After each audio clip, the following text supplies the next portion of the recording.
Don't you know? Banging our heads to the rhythm of the code.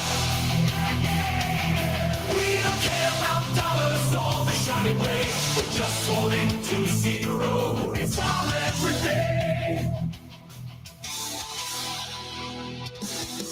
Round tripping positions, that's how we roll.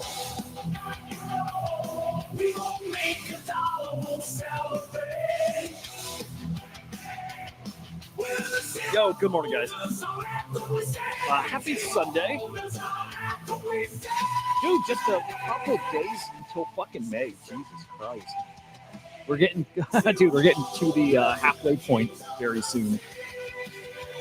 Man, oh man, oh man. Hey, Murray, I love that, man. They are for me, too, for real. Love the daily shows and during the weekday, I do, but like weekend show just hits different. Would be cool to do a weekend show kind of thing, like during the weekdays, like longer, casual. But like would be so cool is to get like all right, like during the weekday we book guests, right? We get guests on here and there. We don't do it a lot, but we get guests that come on and we just hit them like interview, casual chat, whatever. I would love to be like live for hours like on the weekend and just have those guys stroll through. Like they wake up and they just pop in, update, on whatever they got going on, talk like latest news stuff. Would be cool. Would be really cool. But therapy, dude, I love it. Dead, good morning. Good to see you, man. Choina, good morning. Murray, of course, GMs. Christian, great to see you. Peter, GMs. Mr. Wood, gangster, good to see you, man. Over on Abstract. I can't see all the names, but Rose, I see you there, man. Good morning. Man, what's popping? What's going on out there? Oh, even fucking Marty here today. Love that. Link to Abstract in the chat. Yeah, we're live over there. We're live on X. We're live on YouTube. Hit sub over on YouTube. It's Inside NFTs at NFTLDR. And you can follow me on X. Maybe I'll pull that up. Probably helps. It's Huda_idiot. Dude, I was like, I was skimming or scanning the timeline last night and this morning. It's not a ton going on. Not a ton. But it's because everybody's getting ready to, or actually everybody's starting to travel. By the way, Huda_idiot. Follow over here. People are heading out to Dubai. It's one of those weeks. It's like a conference week. And usually conference weeks aren't awesome. Although, you know what? That used to be the case. Like, especially in NFTs, we're such a small community, like the NFT community. And so when people are out at these conferences, normally NFT volume would pull back. But these days, NFTs are dead anyway, so I don't think it matters, right? But still, Token 2049, Dubai, this week. I'm hoping we get some cool shit out of there. Announcements or just partnership news, whatever. I just hope there's some good entertaining stuff out of there at least. But just expect the timeline maybe to be quieter than normal, like main characters out there busy. We'll be here. And then I guess consensus is in like 2 to 3 weeks. So like, yeah, the circuit's coming up. NFT NYC, I think we saw yesterday was like June. And I might try to make it out there. Hey, good morning, man. It's good to see you. Marty, what have you been up to, man? Unplugged for 10 days. Boris GM. Let's look at the markets here. Good starting point. See where we're at. Crypto and NFTs. And dude, some nice price predictions for Bitcoin coming up here. Like really, really exciting stuff, man. Not surprised by any of it.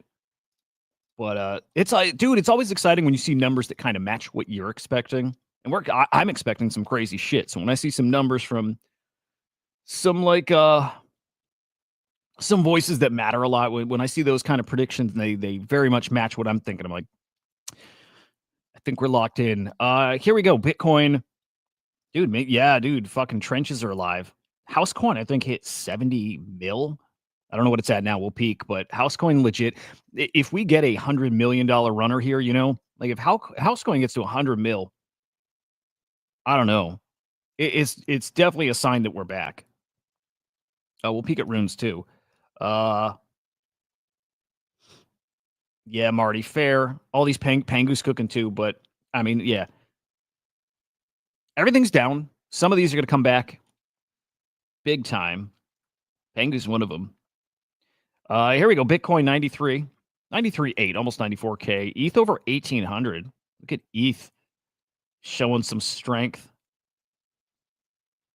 Weird. I don't know why. Oh, we didn't even look at ETF volume Friday. We'll peek at that. Ripple 218, Solana 147. Not a great 24 hours here. Yeah, ETH's the only one in the green here. Dude, the bonk news is awesome. Rocky, good morning. Drop King, good morning. Rocky, I don't remember if I said Rocky or Musty, but good morning to all you guys. The bonk news is really cool, and I like seeing the conversations around that. We'll talk about that more.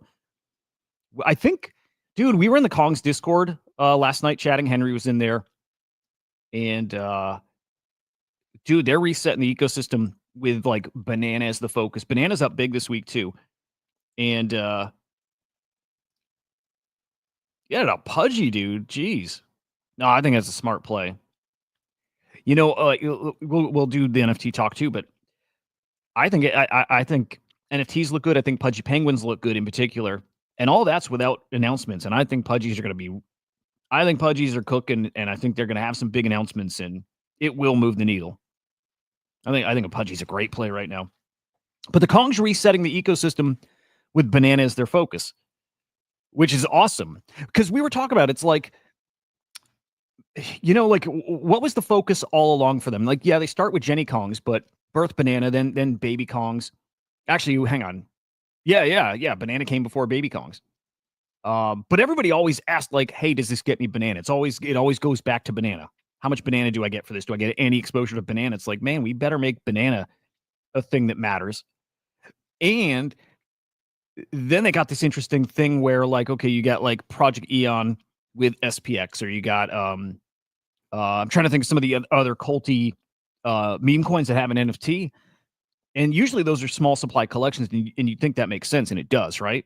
Drives the price up. Kongs have an interesting, like, alternate take to that, which is if they can get that meme coin cooking, and I think they can if they build out tools and utility, kind of like Bonk's doing. But then everybody can get that NFT exposure to it as well, and you're not limited to just like Eons are like 3,000 editions, a little more than that. And so, like, if everybody wants one, they're gonna be crazy expensive. In Kongs, there's so many NFTs. I argue too many, right? I think way too many between Genkai, VX, Baby Jennies. And but there is something there for every like level of banana holder. If you love the community and you want in, you can get your NFT that's like $50. I think that's probably around where Genkai are. Or you can go a little higher and go get the VX, or you can go even higher and get the baby, which are guys that are like 0.5 something now. Or you can go top dog and you go Jenny Kong at 7 ETH. And you know what? Like, they're your flex in the community. And I don't know. Something interesting there. Something interesting there. Rocky, I mean, I think Luca, Abstract, Pudgies, Lils, Rods, Pangu, I think it's a special ecosystem. It's the best ecosystem in NFTs. It's like if you're gonna bet on somebody, you have to, it's gotta be Pudgy Penguins. And that's like not even counting Punks. Punks is like the you understood. It's just there. You know it, you know Pudgy. I mean, you know Punks is it. But if you want to bet on NFTs being the thing we dreamed of, you bet on Pudgy Penguins. Like, if Pudgies fail, and yeah, Pudgies have execution risk too, but if Pudgies fail, it probably means NFTs are failing. If NFTs are growing, it probably is Pudgies leading the way. So, Confusion, good morning, man. Dude, killer. Meta, good morning, man. Great seeing you. Dude, we're still waiting for OpenSea token drop. We're waiting for Abstract token drop. Like, there's some shit that's still coming that'll give us some powder here coming up, which is awesome. Also, yeah, Matt, I see on Abstract. Cool to see you. Confusion's gonna buy a Pudgy? Is that real? Confusion, confirm? You gonna sell that Taproot Wizard and get a Pudgy? You gonna rock both? Confusion's a really good trader, by the way. This cycle, whenever this cycle even means anymore, but this cycle, I think we'll see Confusion at like 7 figures.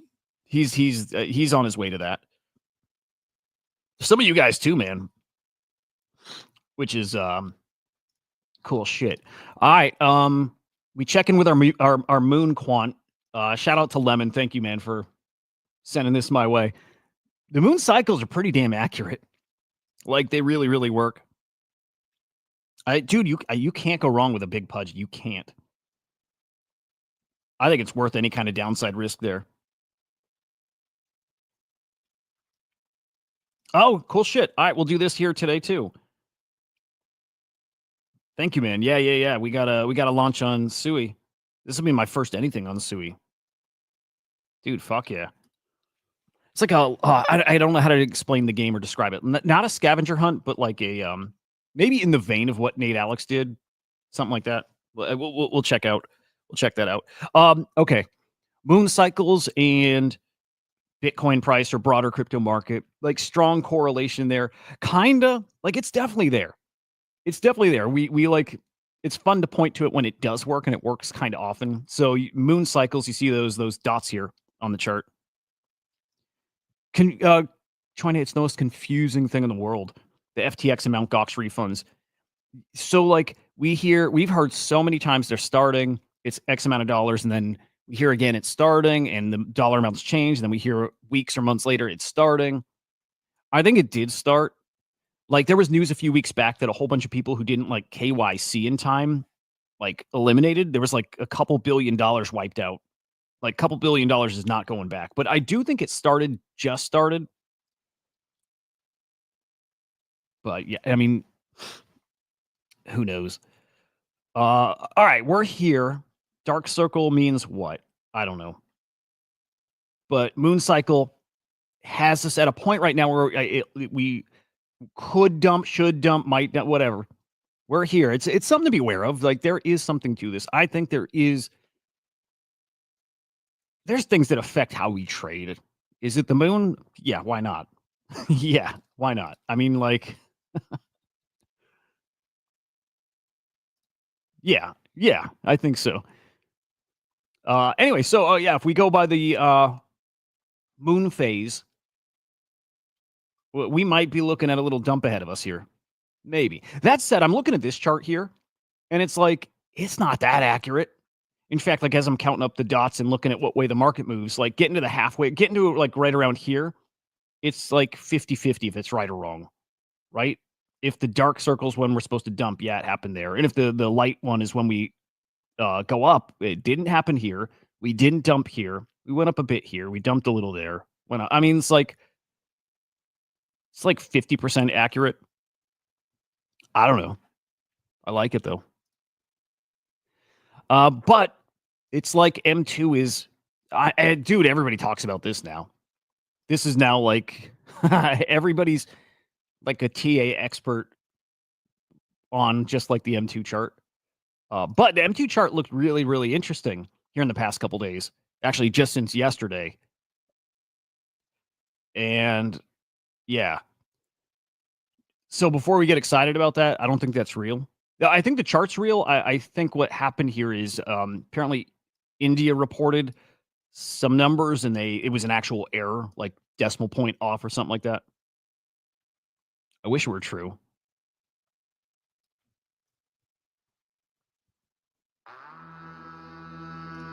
No, confusion. What's that? Is that a new meme coin that's cooking? Also, have you guys seen the Shaw FUD? I mean, this is always Shaw FUD, but people calling auto.fund like a full on scam. I can't get a read on that guy. Like I'm good at reading people, and I give people the benefit of the doubt too much. So maybe that means I'm bad at reading people. I don't know, man. I still don't think Shaw's a scammer. I don't think Polly's a scammer. I don't know. We'll get into this Shaw stuff. Yeah, that's the problem. Dude, isn't it the worst? The worst thing possible is that people just don't care. And that's kind of what happened. He launches a token launch pad, which you're about to see an infinite number of launch pads out here. And I don't think it was a bold prediction, but I've been predicting that the second Pump Fund launched, I'm like, oh boy, we're going to see a million copycats of this. I was surprised we didn't see it way earlier. Either people didn't think they could compete, or maybe they're harder to create than I thought. But I have always been expecting a million token launchpad competitors for Pump Fund. Why not? And I think we're getting to that point right now. So you got like the Bonk launchpad, you got the Radium launchpad, you've got Auto.Fun. There's no reason we shouldn't have infinite token launchpads, right? Yeah. Yeah. Dude. Absolutely. Dude, competition usually works out in our favor. I mean, right? I mean, how do you beat somebody like Pump Fun? You offer like the traders better, like you got to incentivize us to come over. You like reward us somehow. That's how you do it. So yeah, this works out in our favor. For how long and how much, don't know, but for sure that's the way they get eyeballs. They give us money somehow. So watch him for that kind of shit, right? Meta, he's going to sell that Taproot Wizard for the Pudgy.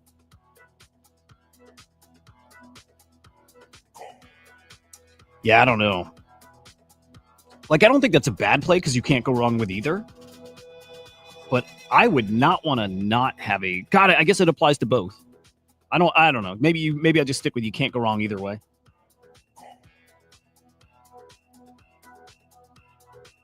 But like I think like I don't think Kong's like when we're talking about their token and what they're doing to drive value to it, I don't think they should launch a launch pad per se, but I do think they should launch a lot of tools. Kind of piggybacking on yesterday's talk of all these tokens that you should bake utility into, like I don't know, like Bonk is doing, like a lot of these tools out there that you hold X balance and it gets you access to like tools or whatever, a terminal, whatever. They're like, man, it's weird, Anthony, because they're like opposite ends of the spectrum, kind of. I don't know what I'd rather. Actually, for me, it's a total coin flip. Total coin flip. I like them both the same for totally different reasons.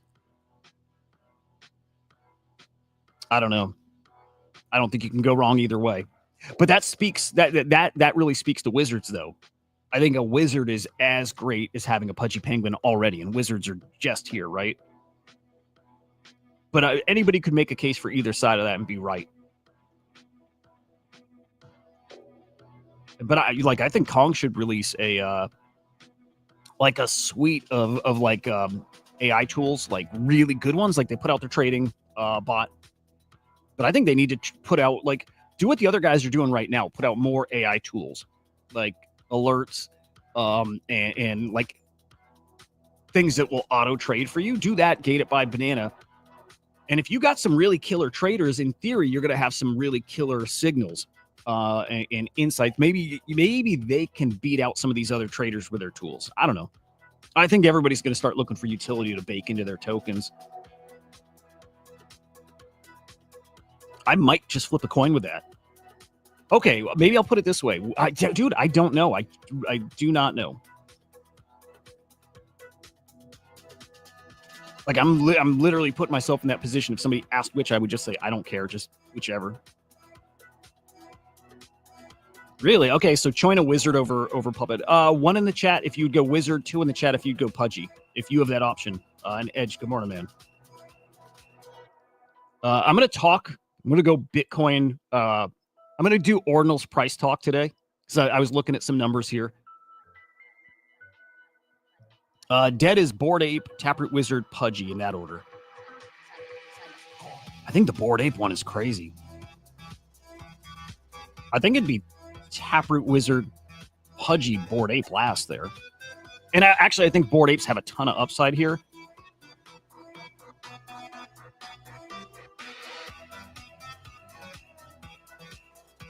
Man, total guess, but I'm thinking under.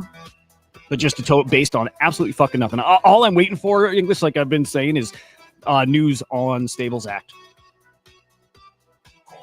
1 if you're a collector, 2 if you're a flipper. Love, dude, love. Love. Like crazy take, but I think there's a day where Milady flips Bored Apes.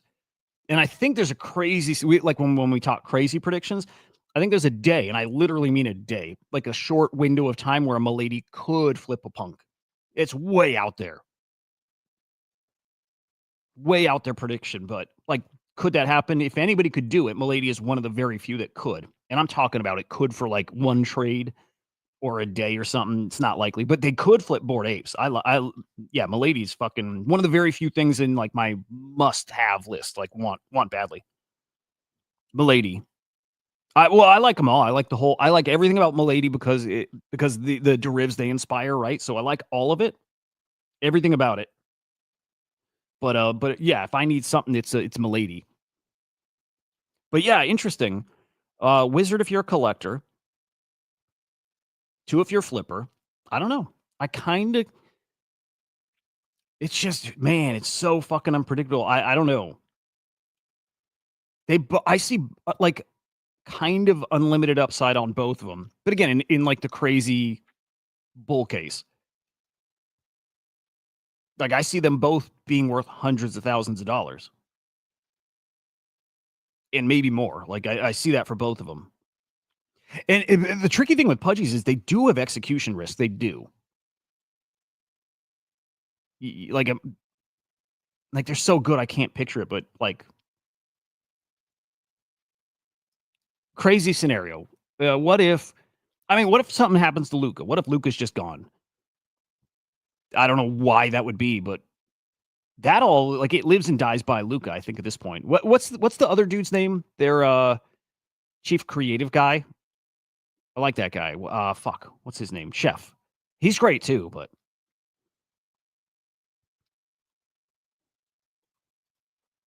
oh shit, it's Nova. New name. I like it.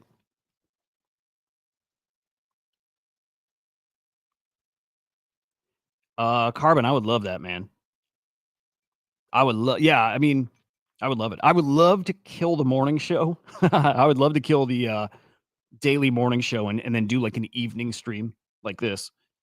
And I'm actually that's one of the things I'm considering, right? Stick with the Swarm Report show because I think we just have to have an AI show, but just AI show and then just stream over here. Yeah, definitely. I would like that. Based Angels, I love tons of upside there.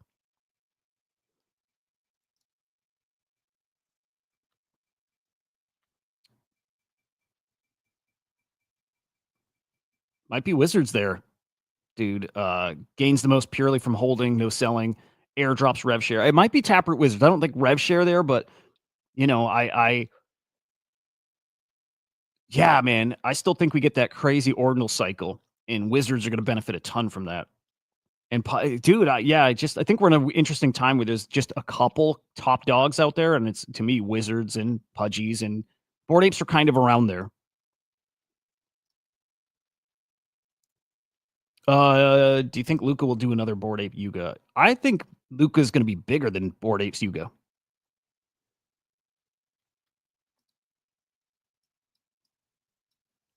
I'm not impressed with what Yuga's done. I mean, I think everybody's probably on the same page there. I want to be. I root for those guys too, but what's there to be impressed with other than they were so fucking cool a few years back, and I want them to be cool now. And I hope the metaverse stuff plays out this time around. 2 months. Well, hang on. Dude, we're like 6 weeks off from like the metaverse launching, like the persistent other side metaverse, which is gonna be cool. I hope it works. I just don't see it yet, but this is where they have the opportunity to really surprise people. So, dead wizard puppet, little pudgy. Milady's the puppet of Eth. Yep. Yeah, I like that a lot. Yeah, puppets are Miladies. Miladies are puppets. Totally agree. Totally fucking agree. Puppets, like you guys, especially you did, I didn't think much of puppets at all. Like I didn't like them. And I've done a total 180 on them. I just liked them more and more and more every day here. Oh, okay. The repeat of Bored Ape Insanity. Oh, dude, I expect that to happen.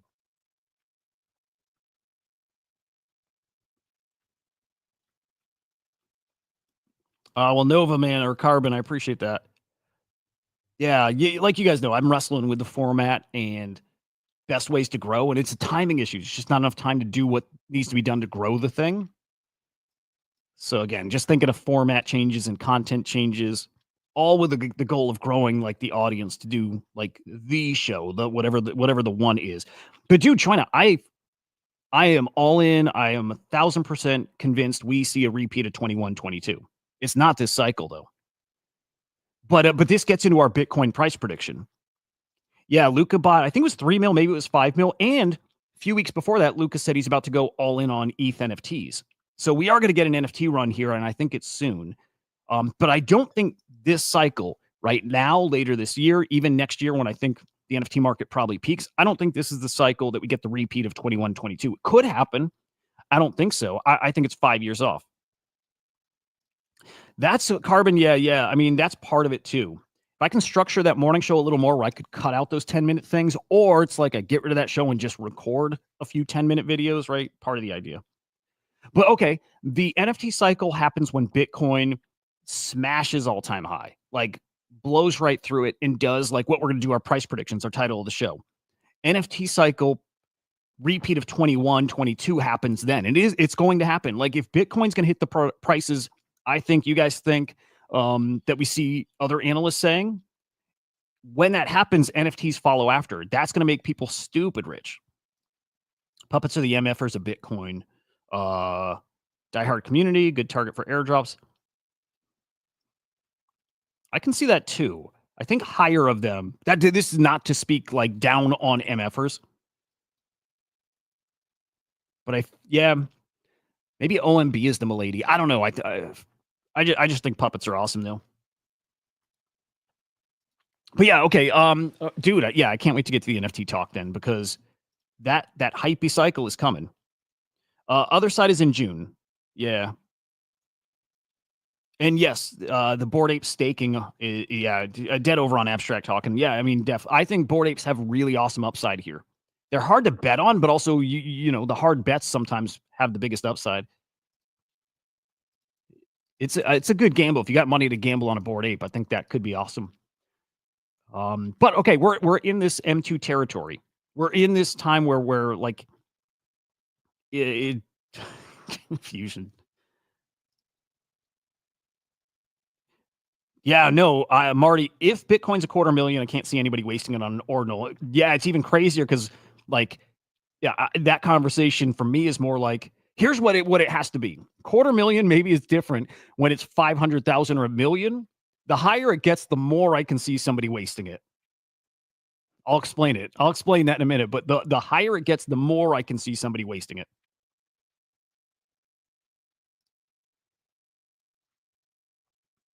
Yeah, I don't know. Because I think my prediction for this cycle is more, and it's like such a broad range, and it's more about like, for me, it's not even this year, it's this cycle, and I can't picture what the cycle even is anymore. But I mean, like, I think 150K or so is a pretty easy, safe bet. But I just see that potential for it to get stupider faster, depending on like regulations. I can see 200. I could see a little higher than that too, 225. I don't know. I could see all of that. But I'm going super conservative, 150, like easy. And I say this cycle instead of this year, but also a lot of us think that we peak in the fall. So maybe I say, just to lock in something, 150, in the fall. I think that's a pretty safe bet. Yeah.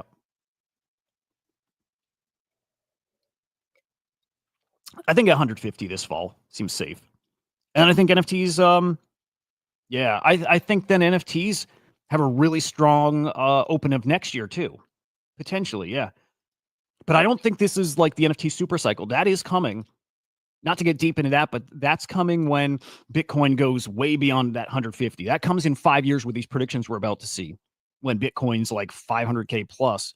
And that's going to line up in a really interesting way, guys, with AI advancement, which will matter for NFTs, with AR, VR advancement, which also ties deeply into NFTs. And then I think at that point, there's a chance the metaverse is actually way closer to what we pictured a few years back. And if you get those lining up with these like regulations that actually allow these, like the ownership stuff that we dreamed of with NFTs, That's where I can see that NFT super cycle playing out, because it's going to be a repeat of 21, 22. I own this NFT. I now I benefit because I now own part of the brand, kind of that whole thing. And it's my identity in these we're going to run back the same thing. I think the exact same thing happens again. And sky's the limit, because at that point too, this requires a whole bunch of like out there scenarios, but that's also the time frame of money being valued differently because of AI. So like, as far as what they're worth, are they going to be worth what they were worth that previous like insane cycle? Yeah, because money is going to be valued differently too. And so then we'll speculate away when we don't know what it can be, and we don't know what the ceiling is. We'll keep pushing and pushing until we then figure out what the ceiling is.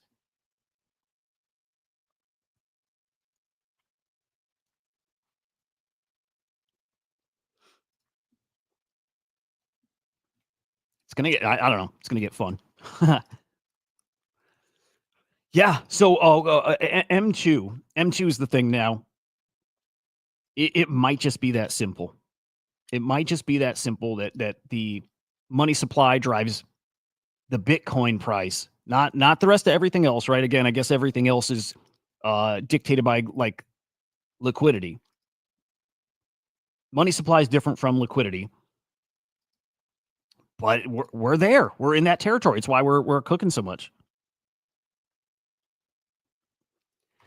But this is why I'm so bullish on NFTs, and obviously Bitcoin, and obviously ordinals. But we had Kathy Wood. Maybe it wasn't from her directly, but from ARK. Their Bitcoin price predictions by 2030. So within 4.5 years. And their price predictions match up, I think, right along with most of us. And it's pretty fucking spicy, man. And nothing here is surprising. These are numbers that have been thrown around for a long time. This is nothing here is new. But it does, like, it's great to see people still having these kind of targets. The bear case target price for Bitcoin in 4.5 years. Oh, actually, they have it not by. Okay, yeah, okay. I just got to be more clear with the wording. By the end of 2030. So we're still talking. Well, no, hang on. That's still 4.5 years. 500,000 Bitcoin is the bear case. The lowest they're predicting Bitcoin is going to be in, let's just say 5 years, just to keep it easy. In 5 years, 500K per Bitcoin is the lowest they can see. That median price target, 1.2 million per coin. And then bull case, and that bull case could happen. That whole bizarro world where things really move on chain really, really fast and AI changes a lot of things, 2.4 mil per coin. We go 20 years down the road, and it's when we start getting in the, tens of millions conversation, which is crazy. It's probably not even worth talking about that. But, way down the road, when my kids are like my age, that's probably what we're looking at. For now, though, 5 years off, 500K. We play with that. Exactly right. Yep. Dude, it's spot on with that, Marty.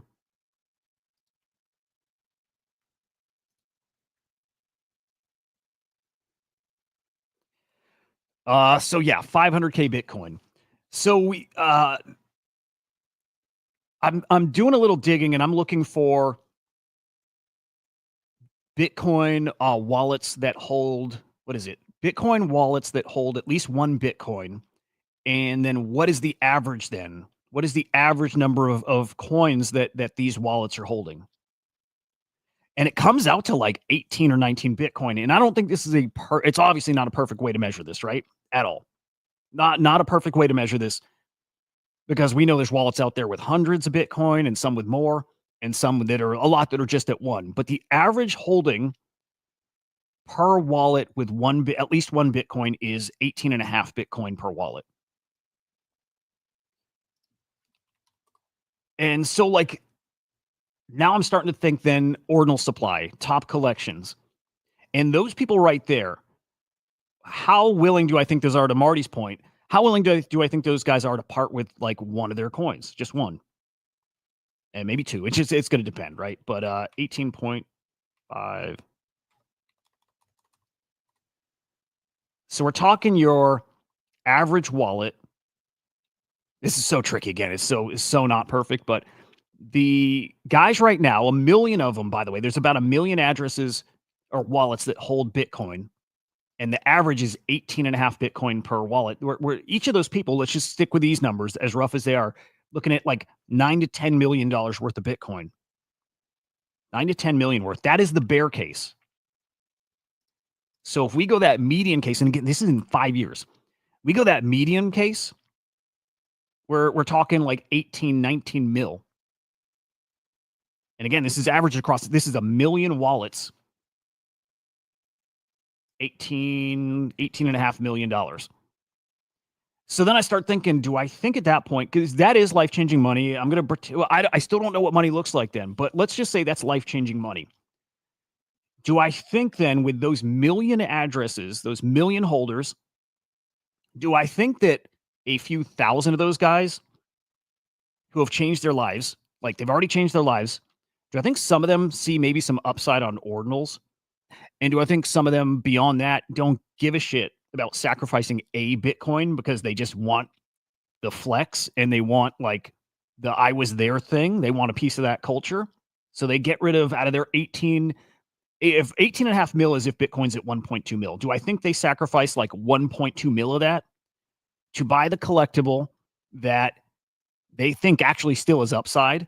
And that if it goes down, they still change their life and they probably change their kids' lives. Do I think there's a few thousand of those guys who are going to sacrifice one of those?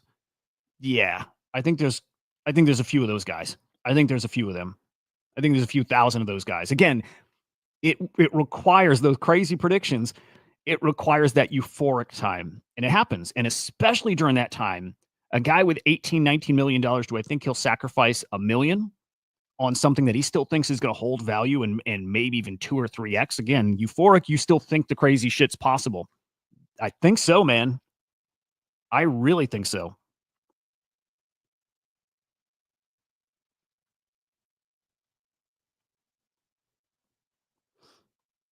That is as like basic as that sounds. That's the thesis.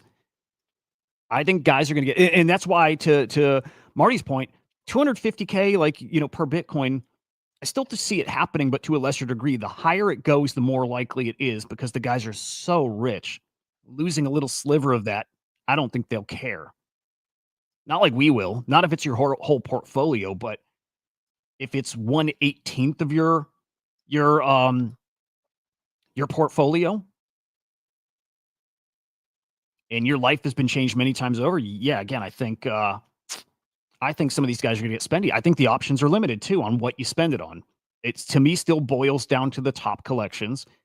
It boils down to OMB and Quantum Cats and Poppets and Wizards and Node Monks, and that's kind of it. Those are the guys that I think have that potential to get one Bitcoin floor. And we saw it already. We already saw it when guys felt awesome and euphoric and happy and life's different. We saw it. We saw Node Monks go to 0.9. We saw that when the cycle wasn't really, it wasn't at the place we think it's going. By the way, dude, I heard the Silk Road's back. Let me see if that's true. But anyway, that's the, I just want to keep coming up with these scenarios to like, at least like, I think you guys get when I have those predictions, like what that time looks like when that happens. I never say I think that's real, as in like they're worth that, and I think they'll stay at that price, or anything. But if people think, and it's not just ARK, a lot of people think Bitcoin's going to be up in the millions.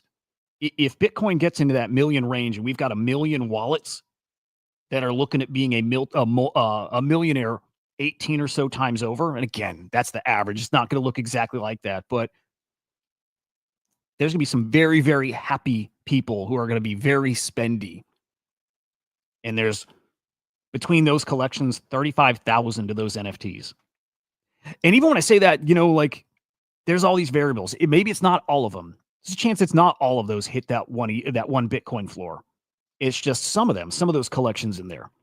Maybe it's just Taproot Wizards and OMB. Maybe it's just Node Monks and Quantum. Like, right? Maybe it's just 1 or 2 or 3 of them. But there's so few of those NFTs between those collections. And those are the collections. And there is going to be 1 million people. They hold those 1 Bitcoins that, man, change their lives.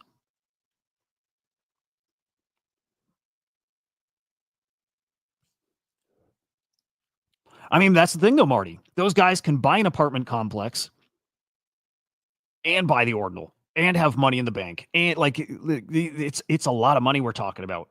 And you're being really reasonable right now. That's the thing. You're being very reasonable, and you're probably really good with money. A lot of these guys might not be. Well, a lot of them are for fucking sure. But you're being reasonable. You're being really smart and reasonable. And a lot of that goes out the window when people get greedy and euphoric. Like it relies on that time. Without that time, none of this plays out. It relies on that euphoric part of the market because when we hit that bull case, picture the bull case, 2.4 mil bull case. You know, some of those guys, when we hit that, are going to think we're going to 2x from there. Like it's crazy talk. But some of those guys are going to look on paper and see they can do both. I can buy the apartment complex. I've got $3 million in my bank account. And then they're going to say, oh, and I could buy a Taproot Wizard. And I think I'll even double my money there too. I think some of those guys are going to think that. And some of them are not just going to buy one, they're going to buy a few. Again, they think they can double their Bitcoin. It's just, for me at least, because I get in that headspace often. And if I do, there's a lot of other people that do too. There's going to be a lot of people in that headspace at that very, very specific time. Euphoria, like fucking euphoria.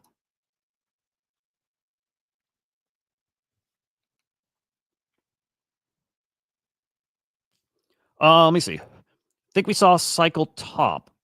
Much lower percentage at this point.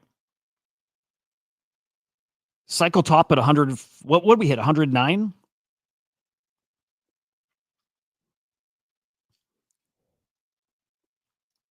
That's true too. And then we get into, and I don't know what this will look like, but when Bitcoin gets, cooking again, it gets so expensive to mint. Though those rugs, I think, are always a little less on Bitcoin. A little. I'm not sure exactly. But it does get really expensive to inscribe. So if we're talking like L2s and stuff, we'll see a fuck ton. If we're talking like, mainnet NFTs, which I think will matter a lot, it's just those top few collections. Yeah, this talk is starting to ramp up. Supply shock in a few weeks here. Yeah, this is getting, we're in for some probably not awesome stuff here in a few weeks. Anthony, yeah, we looked at Housecoin yesterday. We'll peak again now. I'm not sure. Market cap, I think, hit 70 mil. I don't know how high it ended up going from there, but yeah. Yep.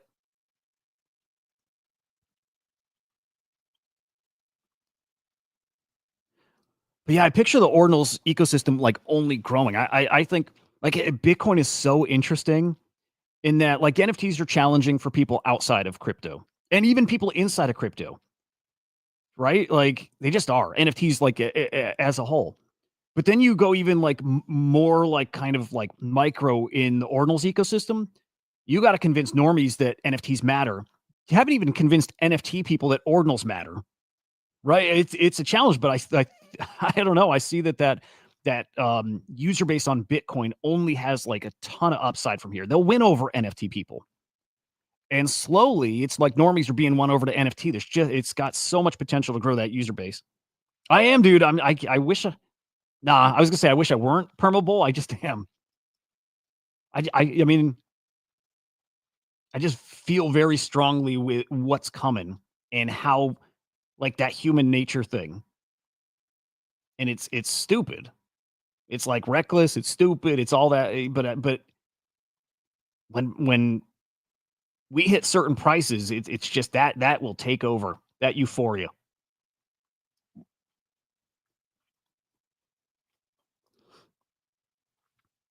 Yeah, I think that's still like the L2 conversation. Like the cheaper thing, I don't never on mainnet. I don't think it can ever be cheaper exactly. When things get, when the network gets busy. But again, like L2s, and if these things aren't right on mainnet, cheaper, absolutely. Yeah. And of course, I could be totally wrong. I just go by what we've seen before. And I've seen it in, outside of NFTs and collectible markets my whole life. Like you guys too. You see what happens when there's like like a pop culture phenomenon thing happening. And you see when new gaming consoles come out and the stupid money people spend on these things. And you just always you see what happens when people have money. It requires people have a lot of money. So been there, lived through it, have seen it, have done it myself. And I know I'll do the same thing again. And I know other people will too. And we just then keep in mind that the user base here in crypto in general and then NFTs, it's only going to grow. That supply isn't. Again, those few collections, total supply grows for fucking sure. Not like it does on ETH and Solana, wherever else. It definitely grows, but I think those top collections are pretty well locked in.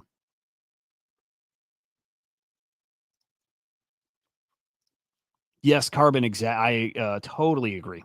We haven't seen anything yet. It will get awful. And then we start getting money printer, stimulus in some form, something. I don't know. It's like, I don't know how anybody can make predictions right now about anything. We're like in total uncharted territory. I have no idea. Pale One, good morning, man. Dead's got us at 150 to 230K this year, which I like. Yep.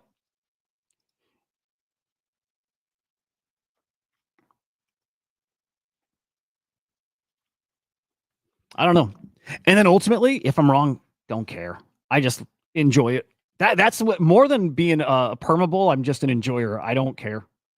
I've had nothing, and I've had the portfolio 7 figures, and I've gone to nothing again, and very little changes. Something to probably work on and fix, but it's like if it happens or doesn't, I'm here. It's why maybe for me it's easier to hold throughout because either side of it, I'm here. But man, it's again very easy to put myself in that headspace of what I would spend on if I were rich. I'd be pretty reckless with my spending. A lot of people will be too. A million people holding 1+ Bitcoin, average of 18 Bitcoin.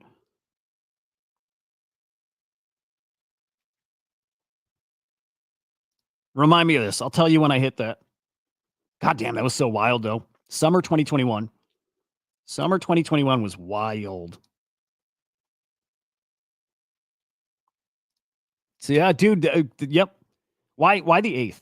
But around that time, dude. Yeah. Dude, we're gonna pivot. I mean, we're gonna reassess, I think, a lot here over the next few months.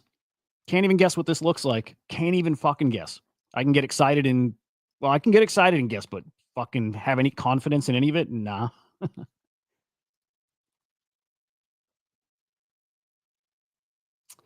Let's peek at NFT market, which is pretty meh.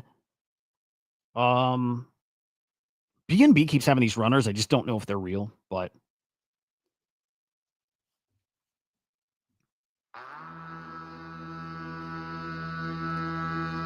total sales, that's what I want to see. All right. 10 mil. Dude, okay, the other day I thought would get adjusted above 10 mil. It did not. Yesterday, 10.8 mil. Profit still awful. And then weekly.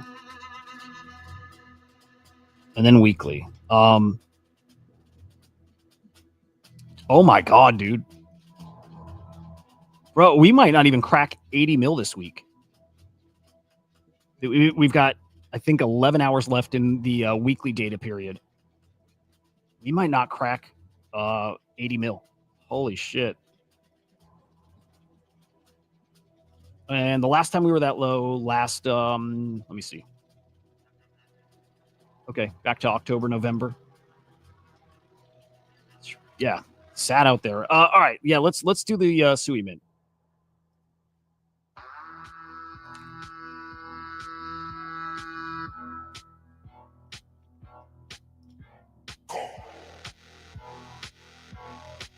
Dude, I have so many fucking bots. Do you guys get this too? I have so many bots that retweet like old videos, and I don't know. I don't know if that's just normal, if everybody gets that. Like all day long, this shit.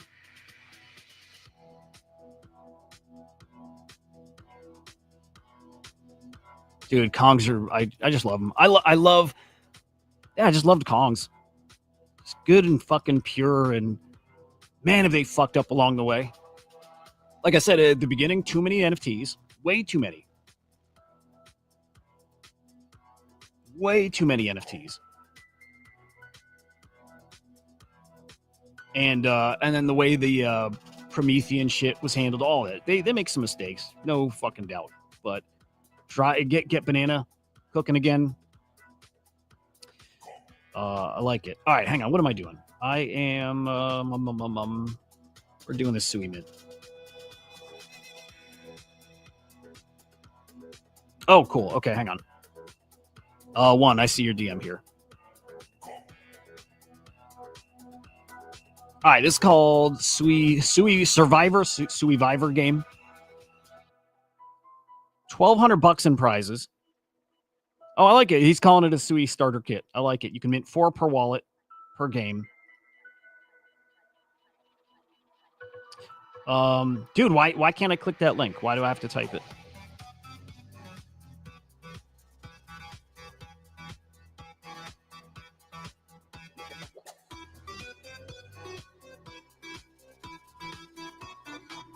Hang on, let me check the comment.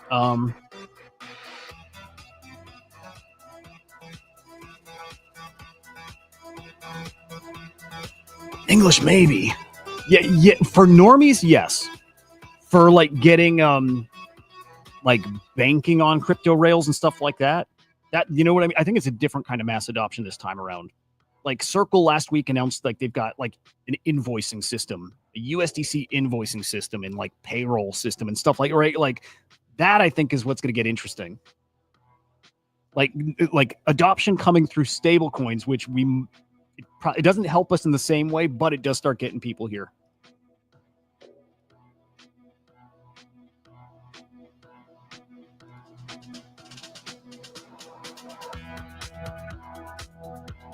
All right. Let me get my Sui wallet ready. All right, so what is this? It's a free mint? I mean, $1,200. We're going for it.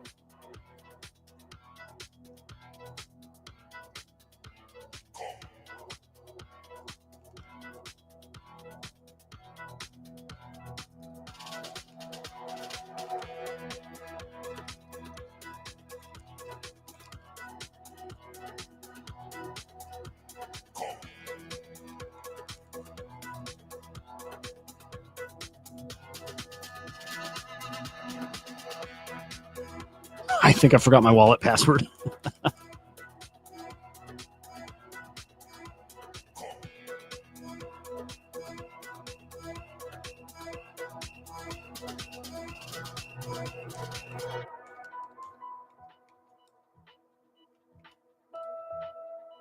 What the fuck is my password?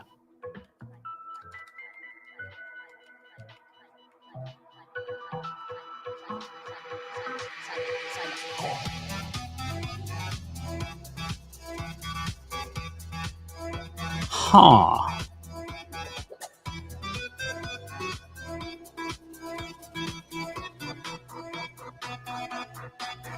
right, hang on. Let me figure out my password. Why the fuck?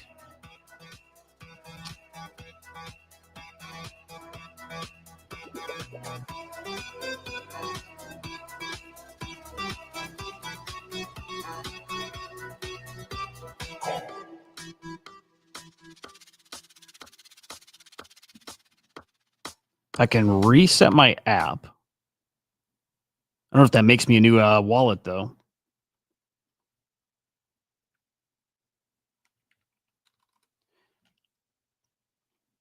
No, I don't use a password manager. I've got like a naming convention, right?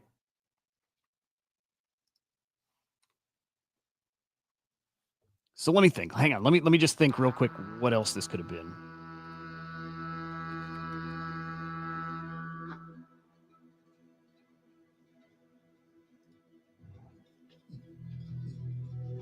Worst case, I'll just re-import it. I've got the seed phrase still.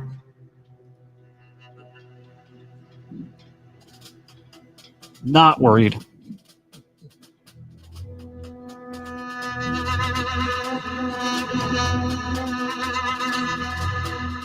Dude, I would never use a password manager. Gravity, good morning, man.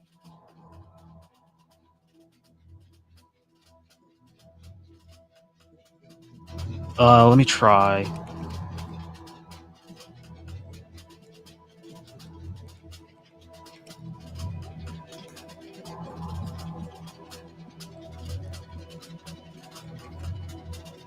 Yeah, the older I get, probably the more I should use some kind of like pass. But I see those things get compromised too. So like, I would not chance it.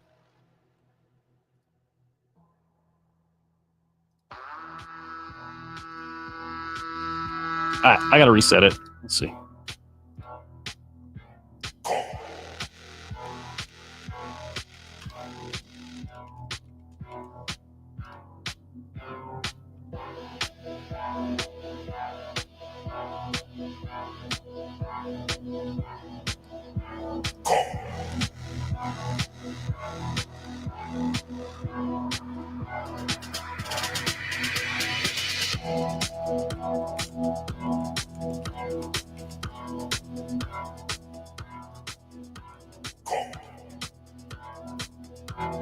Okay, imported. I've got two though, so I don't know which one. Let me do both.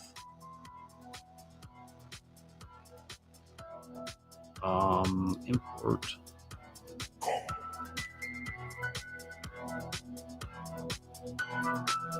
All right, how much is a Sui? Where do I get? Did I buy that on Coinbase?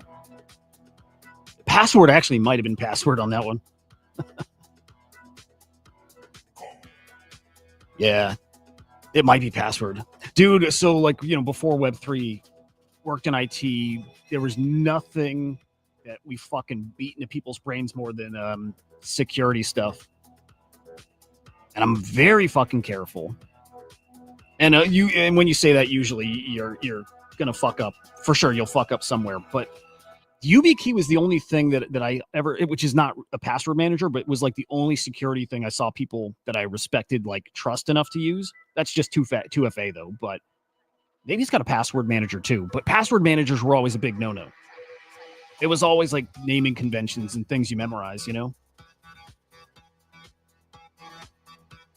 Yeah, for me though, China, password managers were like a big no-no. Like LastPass has been compromised. I don't know what other big ones are, but they all get compromised. And yeah. All right, hang on. I have never bought Sui before. Sui.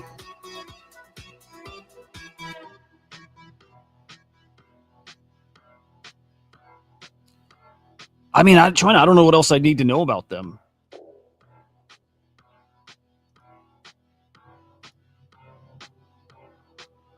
I don't trust them.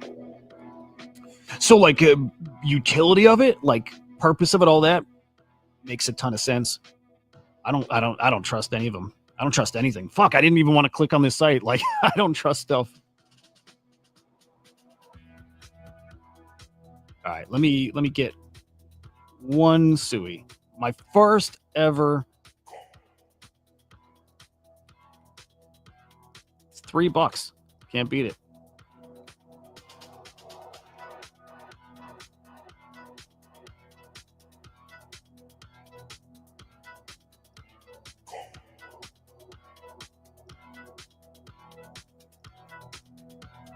Okay, I think I got it. Okay, hang on. So TLDR, what am I doing here? I'm minting.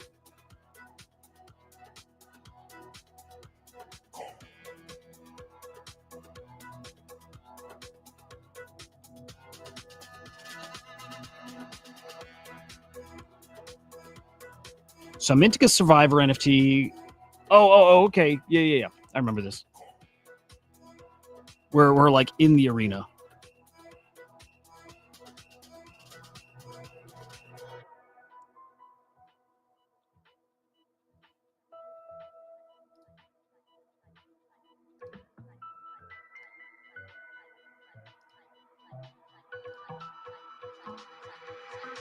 All of that, all of that might have been to throw people off. I might have a password manager.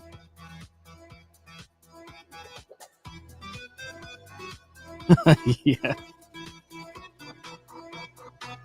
What's up, Hoods? Fucking last pass, huh?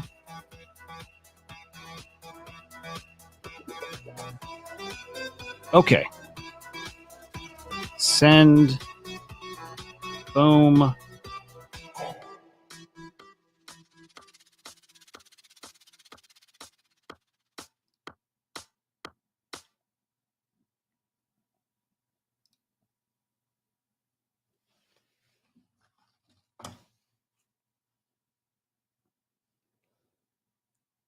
All right, cool.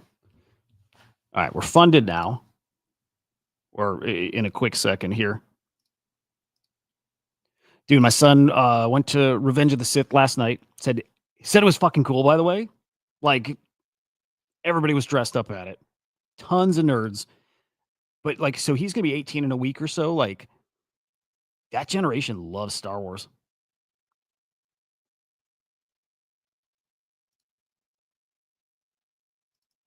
All right, let me get connected. I could probably have it on screen, but I don't know. Okay, I don't know if this is the whitelisted wallet. Let's check.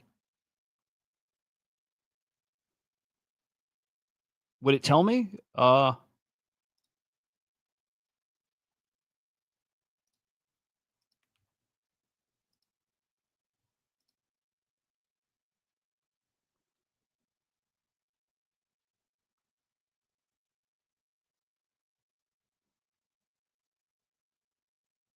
Okay, so I'm going here.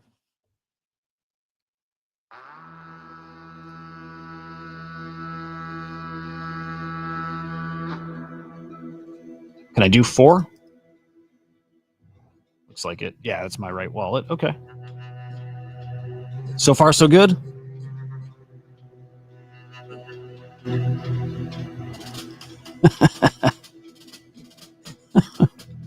I assume everything is, dude. Oh, shit. Hang on. Okay. All right, I guess I can do 4.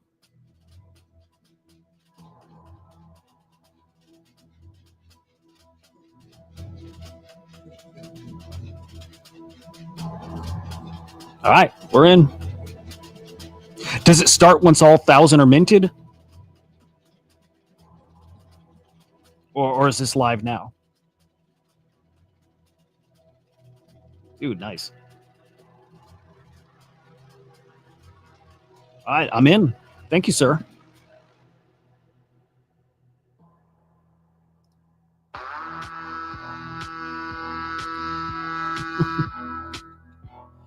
Once all 1,000 are minted. All right. Is this free for anybody right now?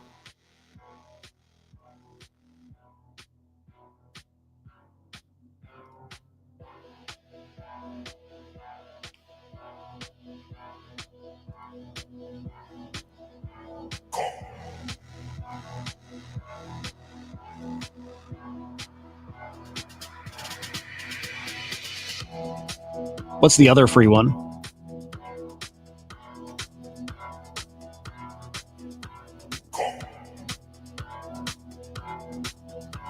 Got it. Okay, cool. Nice. All right, guys, check that out then if you're not whitelisted. And I've met one through like Musty Confusion, that group. So like good guys, like vetted, not some rando trying to get us to connect wallets to rando site. Good guy, very, very smart. And now I got my first exposure in the Sui ecosystem. Go back into game. Click free games tab. Okay. Enter game. Free. Oh, this one here. Okay, game 2,000, 20,000.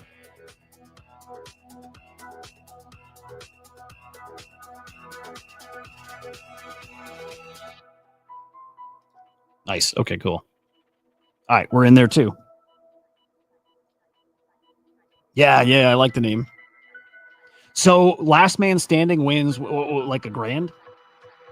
Again, I like this stuff. It's like Nate Alexy. You know what I mean? I like I don't know.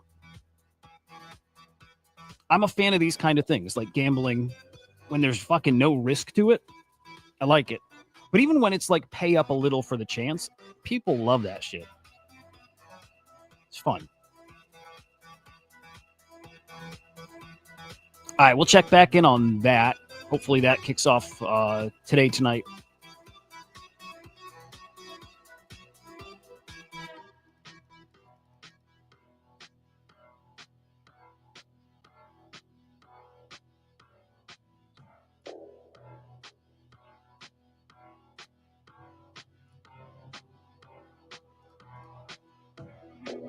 Vinny, hey, good morning, man.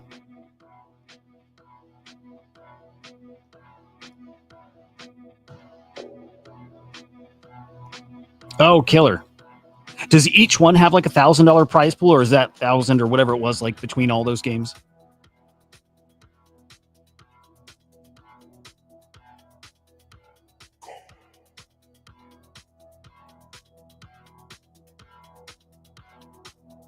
Man, really cool. Really cool. Well, I appreciate you, man. Thank you. All right, I want to peek at House Coin. Oh, cool. Nice. Yeah. What's the end game with this?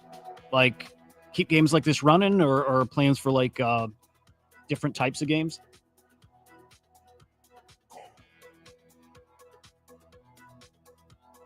All right, so damn, 60 mil right now still. Looking at House Coin here. Did it touch 80? 79. Touch 79 or 80. Wow. 1,000 NFTs per game, no matter the price. 0.1 games win 80 sui, 0.5 win 400, and 1 sui games win 800. Got it. It's like a casino, like a little on-chain casino, which is cool. Again, if we talk about human nature and what people are willing to do, just like the Nate Alex thing, I threw in 0.01 ETH because, you know, out of the 1,000 people who played, 10 of them or so, won an NFT. There's just some things people will do. If it's free, if it's 50 cents or $1, there's just something, if it's easy enough to do and it's just rolling the dice to maybe win, people are just going to do. Human nature. So I don't know. I think it's a smart little game app to build out.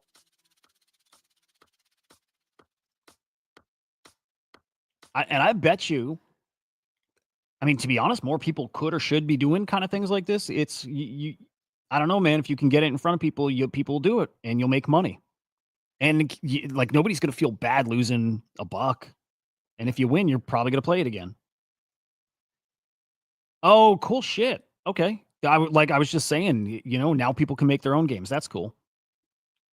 That's cool. Dude, maybe I'll launch one there. I think that's awesome.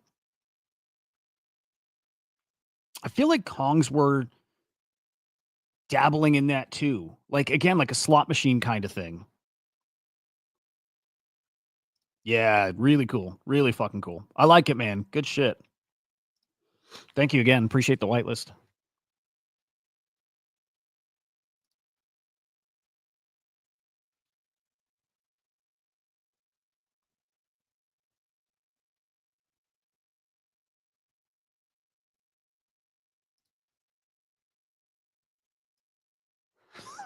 Dude, English.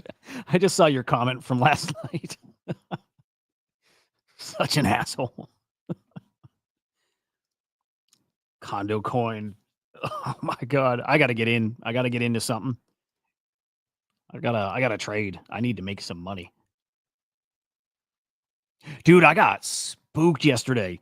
You know the feeling when you click something and or you think you click, the feeling when you think you might have got like wrecked or scammed or fucked up or something or fat fingered. Oh yeah, troll coin. Yeah, we love that one. You know the feeling like you just fucked up something bad and you lost? I had it last night bad, like heart sank, hearts pounding, all that shit. I don't know why I thought this. I'll show you. And nothing happened, which is cool. But I got spooked. So I was looking at, God damn it. I was looking at my good vibes. Oh yeah, we're gonna look at some of Pranksy's trades here. All right, hang on. Where am I at? Where the fuck? Okay. All right, I was looking at my good vibes, and like this guy here, and I had him listed for. I got him listed for like 6.69. Infamous, good morning, man. I had him listed for 6.69, and then I don't know why. So like an offer disappeared, and it just like where it kind of resets the like vibe or the look of the screen, and so I'm like double checking because I just felt like something was off. Right? It was just thought something was off. So then I go like, oh, and then the screen did a little something like this. Like I repositioned it, and all of a sudden I don't see my hoodie. I'm like, where the fuck did he just go?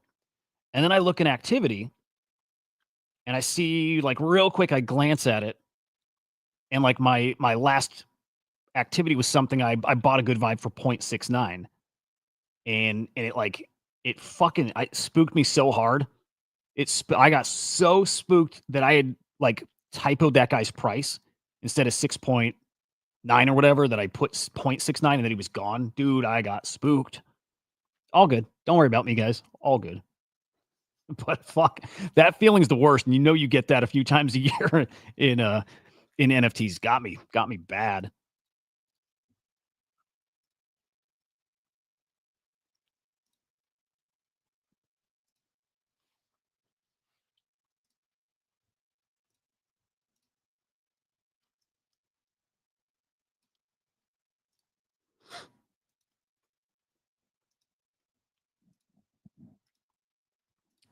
Okay.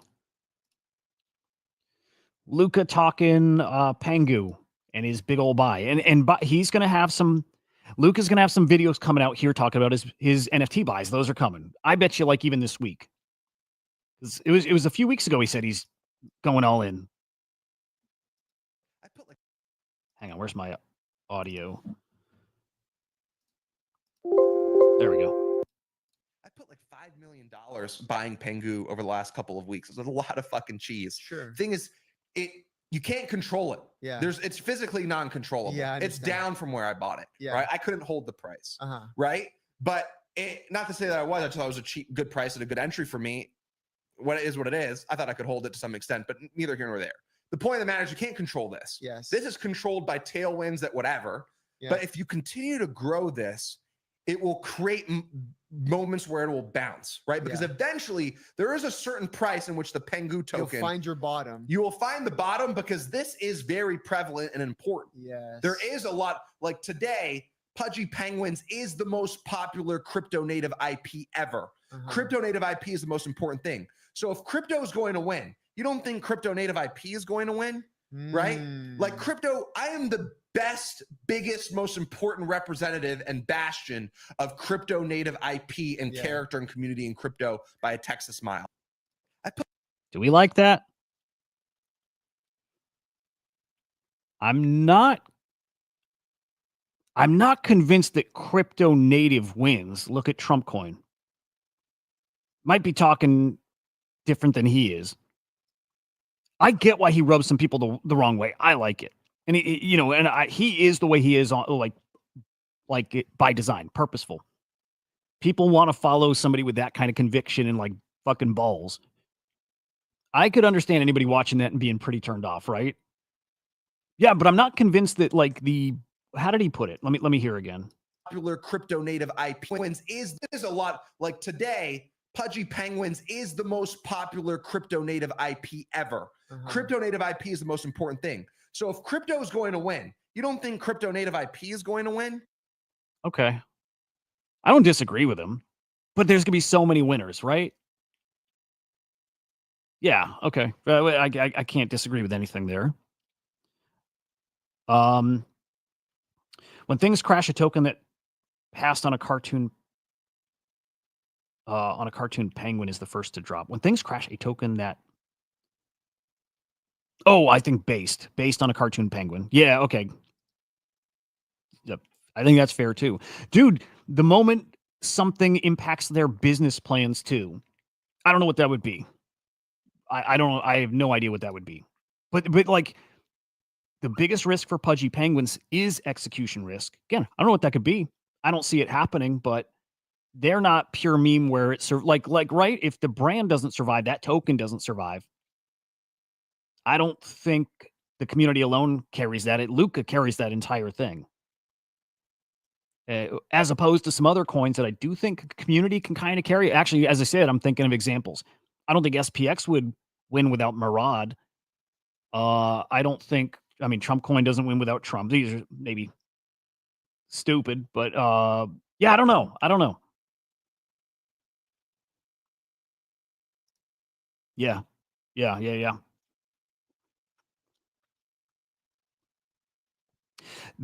Smokey, I think I like that take. Right? The longer it takes for you to get to that insane price point, valuation, market cap, whatever, the more you're opening the door for other people to come in and steal some mind share and steal some of that, liquidity that's out there. The longer it takes to get there, the harder it is in a way. It's like a cheat code to the first mover advantage. It's like a nice hack. It's a nice cheat. But again, the longer you take to deliver on the promise, whatever that may be, like the product or the price or whatever, the longer you take, the more you're opening the door for somebody else to come in and steal that attention. You don't have to be first. You can come in and steal all the attention and compete with the big boy right away. Jay Wise, good morning, man. Great to see you. Love this. That's another one of their levers to pull. They got that. Look, man, if a normie can go in the store and buy these toys, if a normie goes in the store and buys these toys and gets to claim some Pengu, awesome. I love these fucking things. I'm sitting on a pile of these at my desk. I love them. I love these little things. Dude, they're awesome, man. They're fucking cute. And if you get a little English, this one's awesome, right? With the noggles. I love these things, man. Luca's got everything going for him, man. He's awesome. And I would bet, I would look, as a gamble, I would go all in on Luca. If you're going to go all in on something, I would go all in on Luca at the prices everything's at right here, right now. Because ultimately, that's still a bet on Bitcoin. It's hang on, what is it? Oh, it's a leverage bet on Bitcoin. I know it's a leverage bet on ETH, but it's all a leverage. Everything's a leverage bet on Bitcoin. I would bet on Pudgy's everything, and all that is a bet on Luca. It's not a bet on the Pudgy IP or anything. It's a bet on Luca. I like that. Yep. Best marketers, hands down, have been Pokemon for the longest time. Them being in Web3 is fucking nuts, dude. Yep.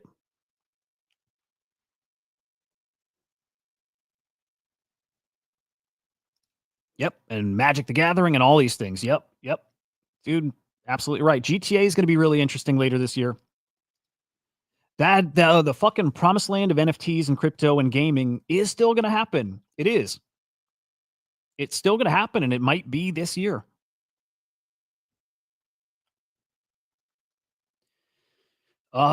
Yeah. I still really like the token. I might like the token. Oh, man, if I were ranking things in their ecosystem as far as bets, Pudgy's on top. Big Pudgy. But it might be Pengu after that. Like Big Pudgy, Pengu, Lil Pudgy, Rods. Because, hang on. Pengu's probably at what, 600 mil right now?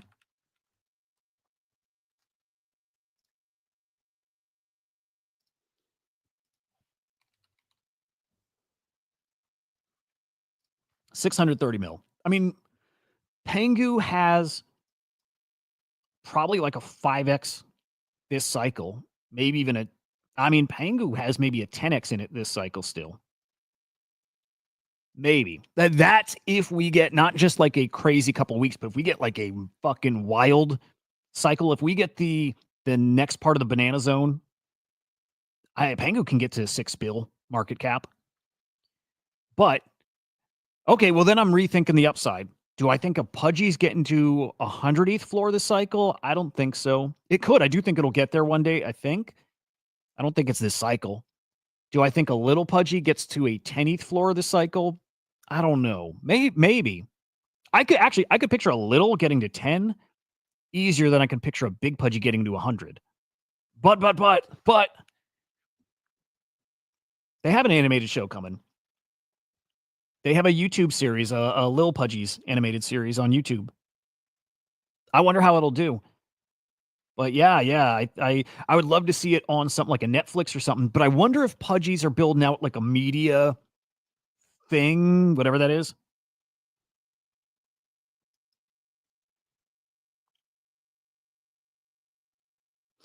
Let me see. Someone, remember after Other Side, someone, an idiot, said Artifact over Yuga because of Nike.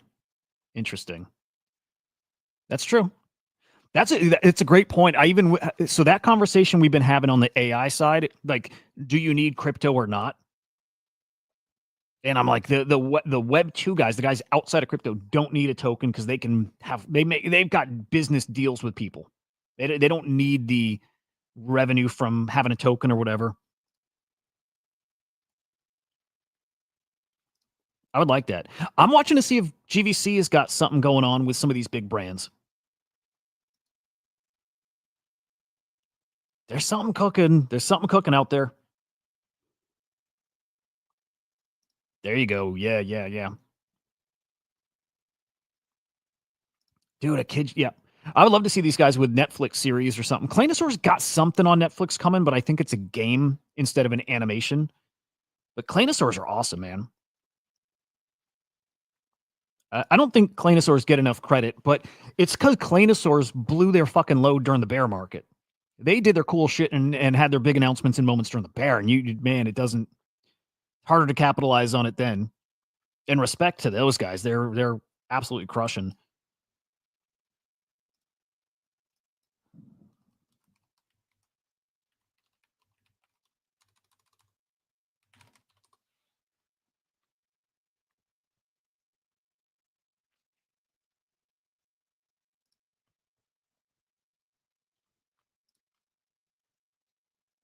Yeah, I want to see if I can find their animated, like a trailer for the little Pudgy show or whatever.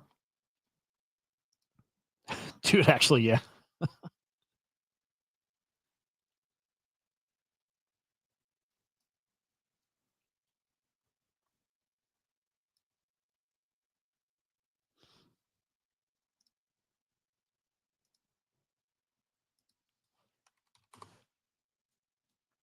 Anyway, I like Pudgies. I like them, dude. Were you guys here when this shit was going down? I was here, and like on top of that, like what, dude? This was such a fun time. Like, was here in NFTs, and like even better than that was like in NFT boxes was like a mod for Pranksy in the NFT boxes Discord. So it was so close to that shit. So I felt that very closely. I remember that feeling of punks at 10 ETH and people were going bonkers. And people were looking for the next punks. Hash masks were like the thing you had to get before they get out of reach. Hash masks were it. I like those too a lot. But it was like, man, better not miss hash masks because they're going to do exactly what punks are doing. Punks didn't have that status. Like they did, right? But it's not like what they are today. Like everybody assumed that hash masks would be the next punk. And Avastars were, there was a few things. There wasn't much. But man, was that awesome. I remember Pranksy going on stream and giving away like dozens of these. Might have even been hundreds. Oh, yeah, that's what he's talking about here, this lotto thing. Yeah, dude, that was crazy times.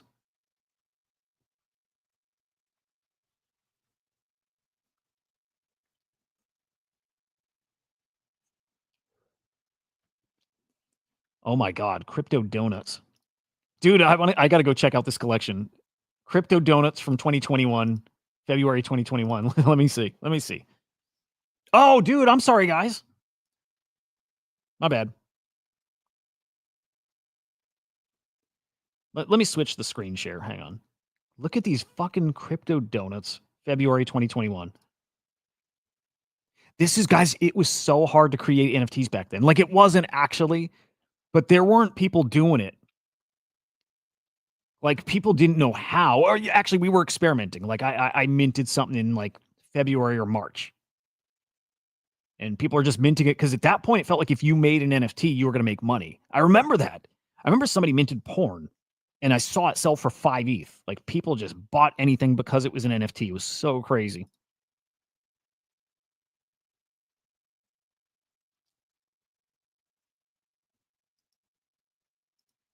I'll show the Pranksy tweet though. This was crazy. So yeah, February 2021, people going nuts that punks are at 10 ETH. $18,000 floor. And people are like, oh my God, I can't, like, fucking what? But that was life. That was life. Yeah, so Pranksy did these streams and I don't remember how he even gave the tickets away, but ticket equals a punk, I guess. It's just which punk. I don't think people realize how much money Pranksy made in NFTs. Like, he didn't make a few mil. He made, like, Pranksy might have made $1 billion in NFTs. That sounds nuts, but he made hundreds of millions. Like, hundreds of millions. He might have made $1 billion on NFTs. I don't know. But it wasn't like 10, 20, 30 mil. It was like 3, 4, 5, 600 mil. Might have been more. Crazy what those guys made. Pranksy, Coco, Jimmy, those guys. They made stupid money. Stupid money. We missed it. We missed it by a few years. Crypto doozy. Do I think Claynosaur should merge to mainnet ETH? Yeah. Kinda. Actually, I think they should merge to Abstract. At this point, if you start on Solana and you want to escape, I don't think Abstract is a bad place to merge to like migrate to. But then you go to GVC, which we're going to mint on Abstract and didn't. They chose ETH instead. So yeah, I don't know if there's a wrong answer. What's up, Cutie? Good morning. You remember this too? Cutie was here back. Cutie was in the space for this shit. I mean, Cutie's got a punk. What was this like, dude, when you saw punks hit 10 ETH? What was that like?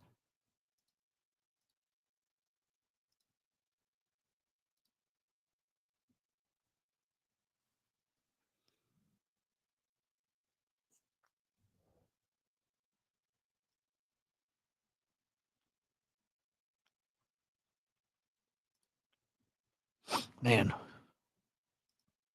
Crazy fucking times. And then the Bored Ape shit.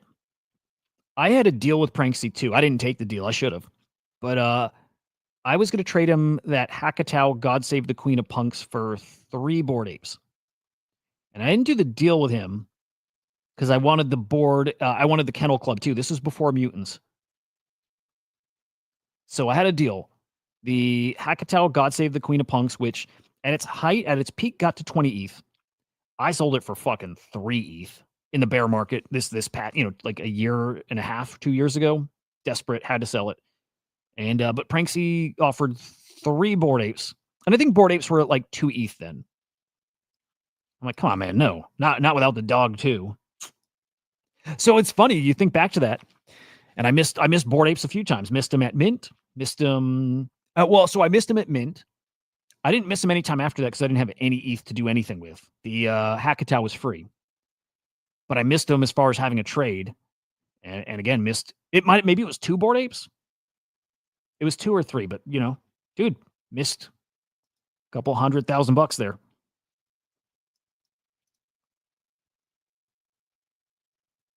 Live and learn. But no, just keep living. Never gonna learn. But dude, those were wild days. Yeah, dude, Anthony, it was weird.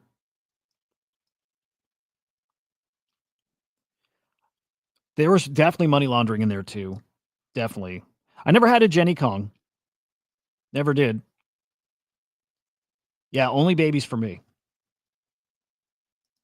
I had no money, none. I had nothing. I only got a start because Henry helped me at the start. And started with like those MLB Tops wax cards, wins on those $100 a pack, I think, to mint them. And they shot up to like 1,600 a pack or something. And I had, I don't know, 10, 20 of them. We went decently hard at those. And then we did the Pixel Vault shit, and that set us up for, just everything. But we did, if Henry weren't in here with me, I would be at 0 right now. Yeah, I got Henry. Yeah. Yep. Got Henry into Kongs. But yeah, I never got the Jenny Kong. Got I got a baby. That was my exposure. I think I ended up getting 2. I got 1 and then a day or 2 later. And I didn't buy them either because I didn't have any ETH. I traded for them. I had some other shit. I'm trying to remember what I traded. But I traded for them. Oh, I think I had, you guys remember Wicked Craniums? I think I traded Wicked Craniums for Baby Kongs. I think that was it. And yeah, that was it. That was my exposure to Kongs. And it's only because really then Pixel Vault that I had some money to then get in and start trading Kongs. But yeah, never had Jennies. Henry had both. Henry had 1 or 2 Bored Apes, and he had 1 Jenny Kong, maybe 2. I just remember when he got hacked. He got the Bored Ape. He got a Bored Ape back. Fuck, I'm trying to remember exactly how it went. He got the Bored Ape back. He lost it all. I'm like, dude, go back to that guy, the hacker. Like, fucking beg, whatever you got to do, get 1 Bored Ape back. He had 2. I'm like, get 1 back. Whatever you do, tell him, keep everything, give me back 1 Bored Ape. And it worked. The guy sent 1 back to him. And then I know he used that to trade for the maybe 1 or 2 Jenny Kongs. And I know he wishes he sold too. Those. I mean, Jenny Kongs flip punks. 200. Was it like a 250 ETH floor for those guys, or was it 200 even? They fucking goddamn.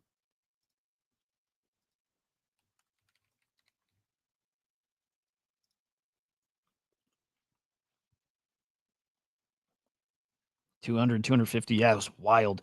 I can't believe they're at 7 ETH right now. And like Jenny Kongs are interesting. More and more, they're just going to end up in hands like a lot of collections, but this is why small size matters like a lot. It's why I'm extra bullish on Taproot Wizards. The small supply matters a ton. And like Jenny Kongs are getting in hands of some people who are never going to sell them. Like some of these guys are never, ever, ever going to sell it. Like right or wrong, it's just what it is. But yeah, I can't. Henry getting hacked was brutal. He had typed his seed phrase. He connected to a site, wasn't thinking. It prompted for a seed phrase. He types it in, didn't hit enter. Like as he's typing it, once he got to the end of typing it, probably hovered on the send button or enter. It's like, why is this asking me for my seed phrase? But it was a keylogger by the time he realized it, too late, and his whole wallet just draining. And then I don't remember if the hacker dude reached out to him or if Henry reached out to the guy, but we were on the phone, me and Henry. And I'm like, dude, talk to this guy and fucking beg. He's not going to give you your shit back, but beg for one thing back. Tell him keep it all, but give me 1 Bored Ape back. And I think that was the story though. I think he had 2 in there, maybe 3. I'm like, tell him to keep it all, but give 1 back. It's like, because at that point I'm like, it's better to get 1 thing that has some good upside than nothing, right? Luckily it worked.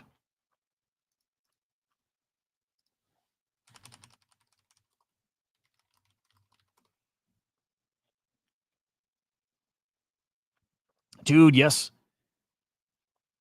Total lost, and if you want to calculate it at the peak of the market too. Actually, this was before Bored Apes and all that got to, hundreds of thousands, but at the time it was in the hundreds of thousands he lost. He lost literally everything.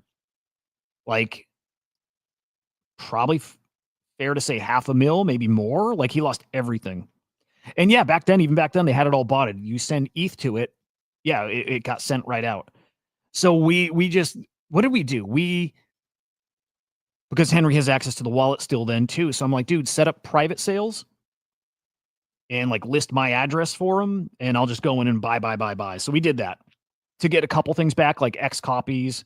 We saved some stuff that had some value. We saved like an X copy, like NFT boxes art. Actually, that shit, the stuff we saved is mostly still in my wallet.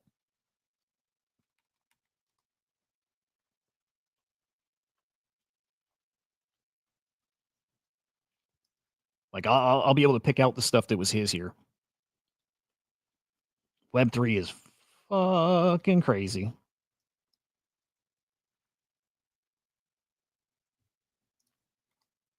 All right, hang on. Dude, OpenSea fucking crashes for me a lot.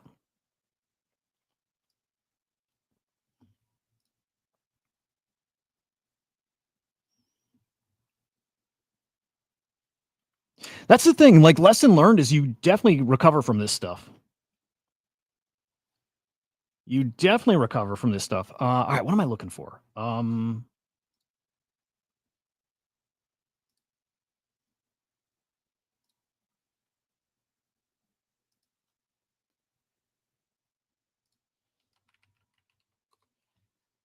Dude, fucking OpenSea.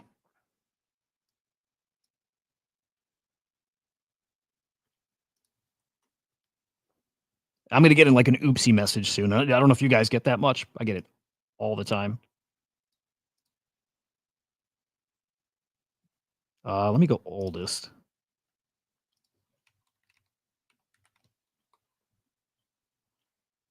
Dude, I love Avastars. Dude, I miss this shit so much. Man, oh man, oh man. Dude, that is the good old days. It's so crazy, man. Like, I remember the value of some of this stuff at different points. Like, this was like, I think the floor on these was like an ETH. The floor on these were like a quarter or a half. These badges was like half an ETH. And it was all at the same time. It was all at the same fucking time. Kings of Leon NFTs right here. Man, this is the one I minted and inscribed on Bitcoin. The Blau royalty sharing thing. Dude, hash runes. My God. Hash runes. Dude, crazy.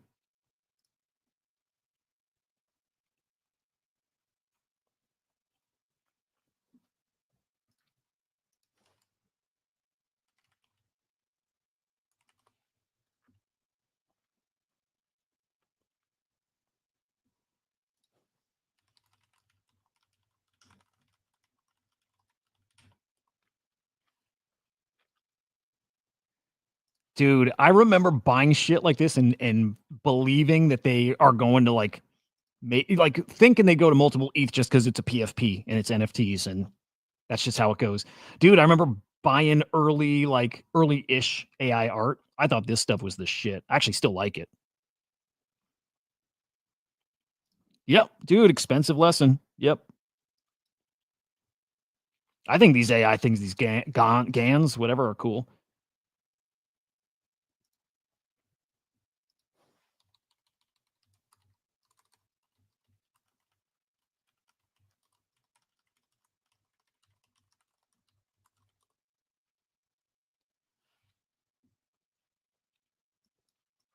The Easter baskets, dude. Dude, memory lane, fucking memory lane. I chased these because Pranksy was into them.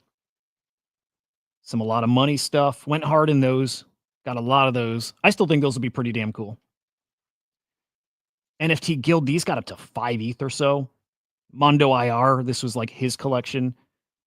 Okay, we saved the X copy. Now we're starting to get into that territory of things we saved from Henry's collection. Some of these were in his wallet.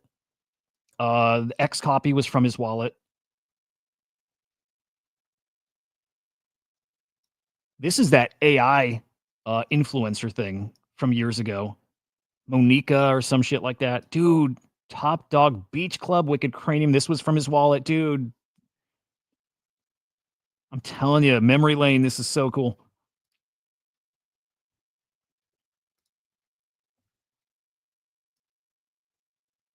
Who remembers brain vomits?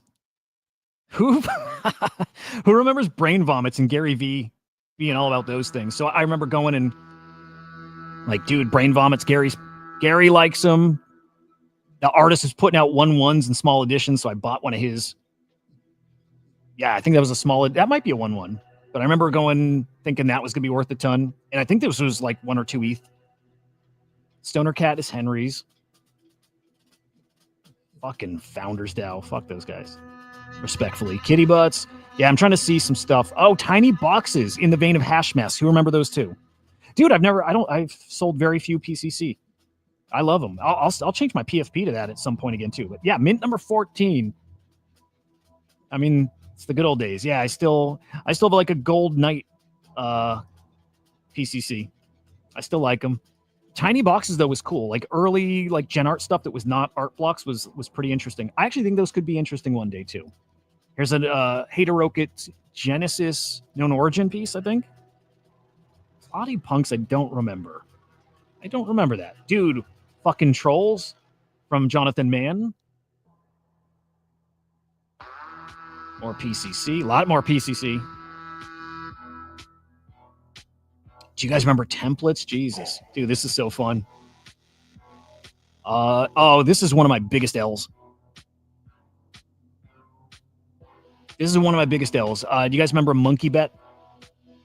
This was Beanie adjacent, right? Beanie was like an advisor or was a friend to his, launched an online casino.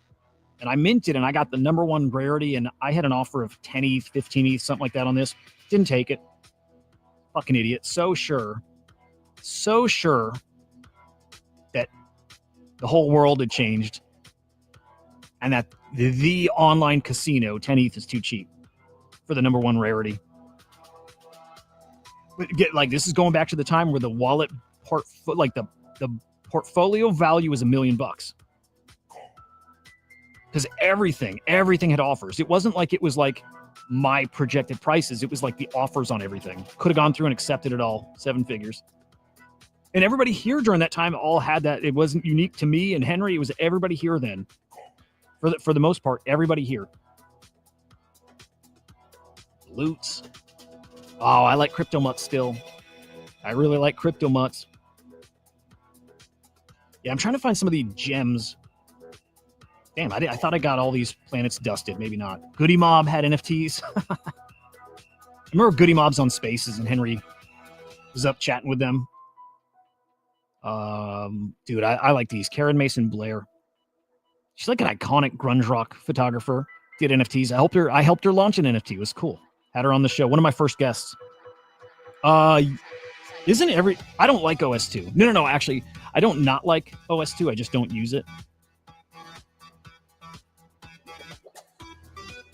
But yeah, hang on. I want to find some... There's some more brain vomits. Silly ghosts, I think, come from our buddy Winnie.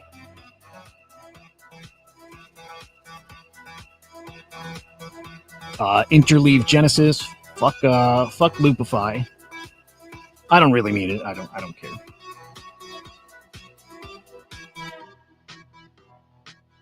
Gary, I don't remember that at all. What's just happened last night in Vancouver before the election reminds me of Peanut the Squirrel. What happened? I don't know what happened, dude. What happened in Vancouver? I think a lot of money stuff is going to be special one day still. I do. I mean, they're not worth much right now, but I wouldn't part with a lot of money stuff. Rug Radio, interesting. I got to check into that.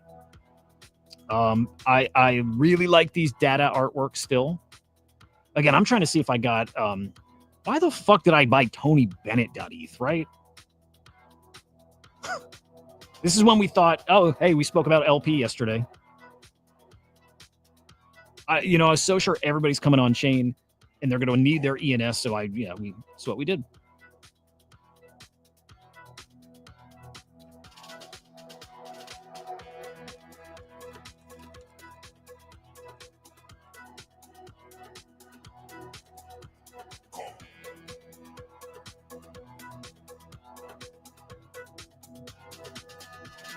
I want to find... Oh, yeah, Baby the Grape. That was my baby con. Yeah, I want to find something. This, by the way, here's these Pylands. These are from Luke from Dapper Labs. It's his collection. I think we talked about those like a month or two ago. Yeah, dude, I didn't remember. I didn't even know. I don't remember that. I'm looking for like grails that Henry that we saved, like even something like Sandbox Land. And I remember we saved some of those. We saved some lands. Dude, again, how stupid. These middle fingers were from somebody in the V1 Punks community, and they come out and everybody mints it and happen to get like one of the rarest in that, and probably had a quarter ETH offer, didn't take it because it's going to go up, right? And actually, some of them, it's less about that. It's just I'm like, I don't care. I just like it. But that is the mindset. That's the greedy, stupid ass mindset that you have to have. Like prices wouldn't have been what they are without people like me in that state of mind, right? And that state of mind came because Bitcoin did something stupid. It's just you don't have one thing without the other. So kind of tying this all the way back to the front, when Bitcoin goes to 500K, this is the mindset other people are going to be in. I did not stake ME because they did another drop, didn't they?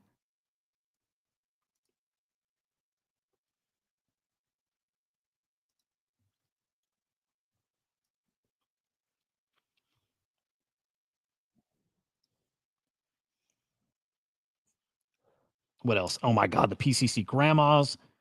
Aussie originals, I think, are really interesting still. Like, if anybody doesn't know, Aussie put like original artwork on chain. He's never released his art. He's never put out his paintings, and he did here. I think those are. I'm not saying big money, maybe any money, but I think they're interesting one day, maybe. Dude, where are all? Dude, these were like a quarter ETH each. Hang on, these fucking rare gotchis. I can't believe how much money we wasted. Like thousands and thousands and thousands of dollars. Thousands of fucking dollars. Each one of these was a quarter ETH. I was, again, so sure people are going to love gotcha shit. And if we didn't, this is so stupid. This will sound so stupid. If we didn't hit a bear market, so stupid, right? But it would have played out.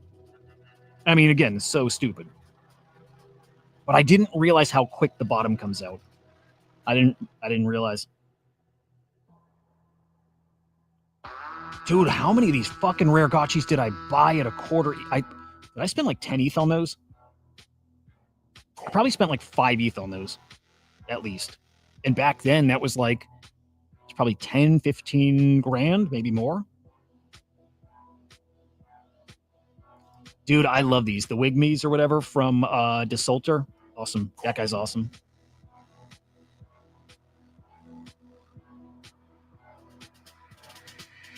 All right.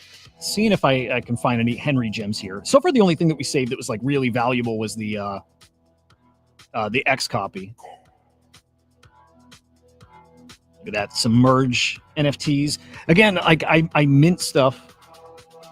I mint stuff when there's like a significant event. So like when the merge happened, like I stayed up late. It's stupid, but I no, it's not stupid. I think it's cool.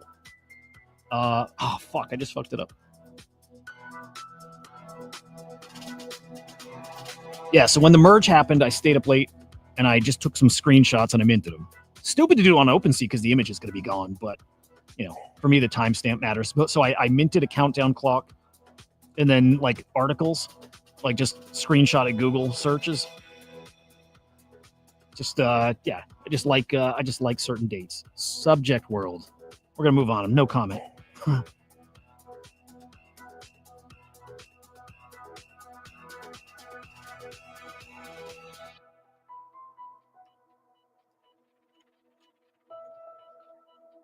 Yeah, what else? What the fuck else?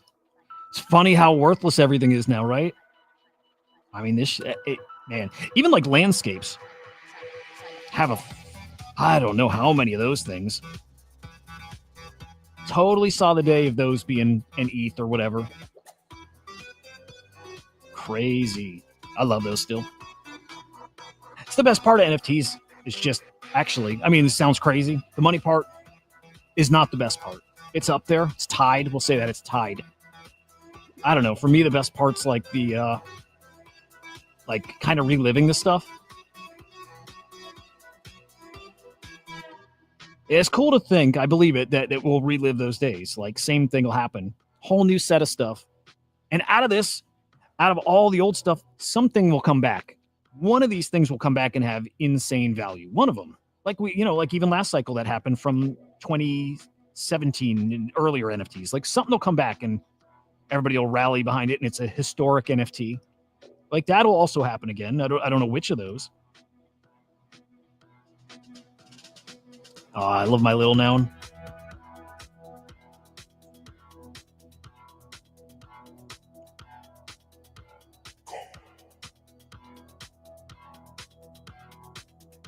Dude, I can't believe I'm not finding like anything that's worth much. Maybe I sent a bunch of it back to Henry. Dude, these generative audio NFTs are really fucking cool, and nobody gives a shit about generative audio. Well, no, that's wrong because like Deaf Beef and stuff, but it's too small of an audience. These are amazing though; they're fucking amazing. Some early inscriptions, I like those. Yeah, I'm not seeing anything. Here's some sandbox land. These are Henry's.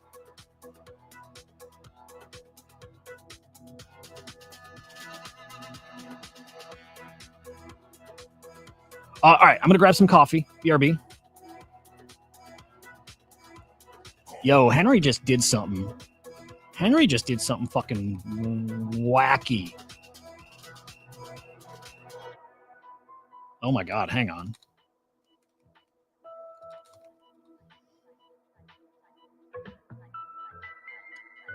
Henry just did something I think insane.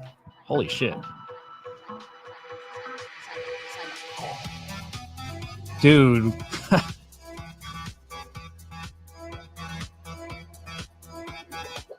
Anybody want to guess at what Henry just did?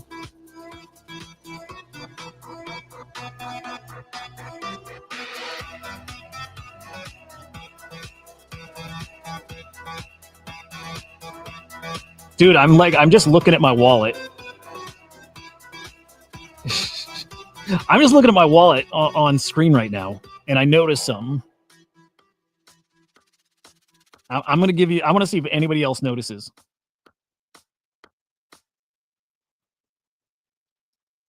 I'm just going to leave that screen up. It's right there. I'm going to see if anybody else notices.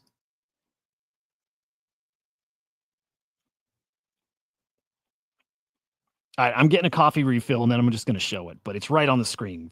What the fuck?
Yeah, holy shit. Yeah. That's fucking crazy. Damn. Yeah, Henry just sent me a fucking Jenny Kong. Holy shit. Dude, he's bad too. Holy cow, I never thought I'd have a Jenny Con. What? Hang on, let me get Henry on.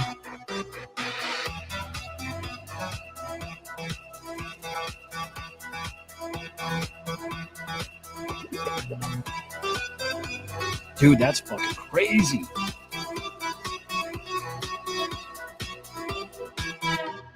All right, we will. Yeah, I got to PFP that. That's crazy.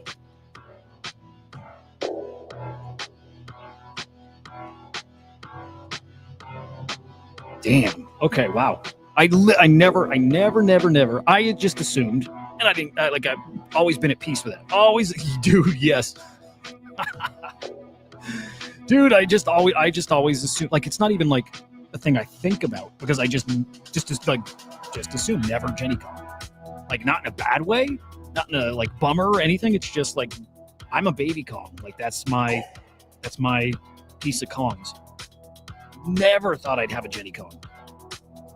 And back in the day, I used to like it. I don't think it bummed me out, but it's another one of those things like a Bored Ape or something. I'm like, I had a chance. There was a way. Even if there wasn't a way where I had the money to do it, I could have traded. I could have done something.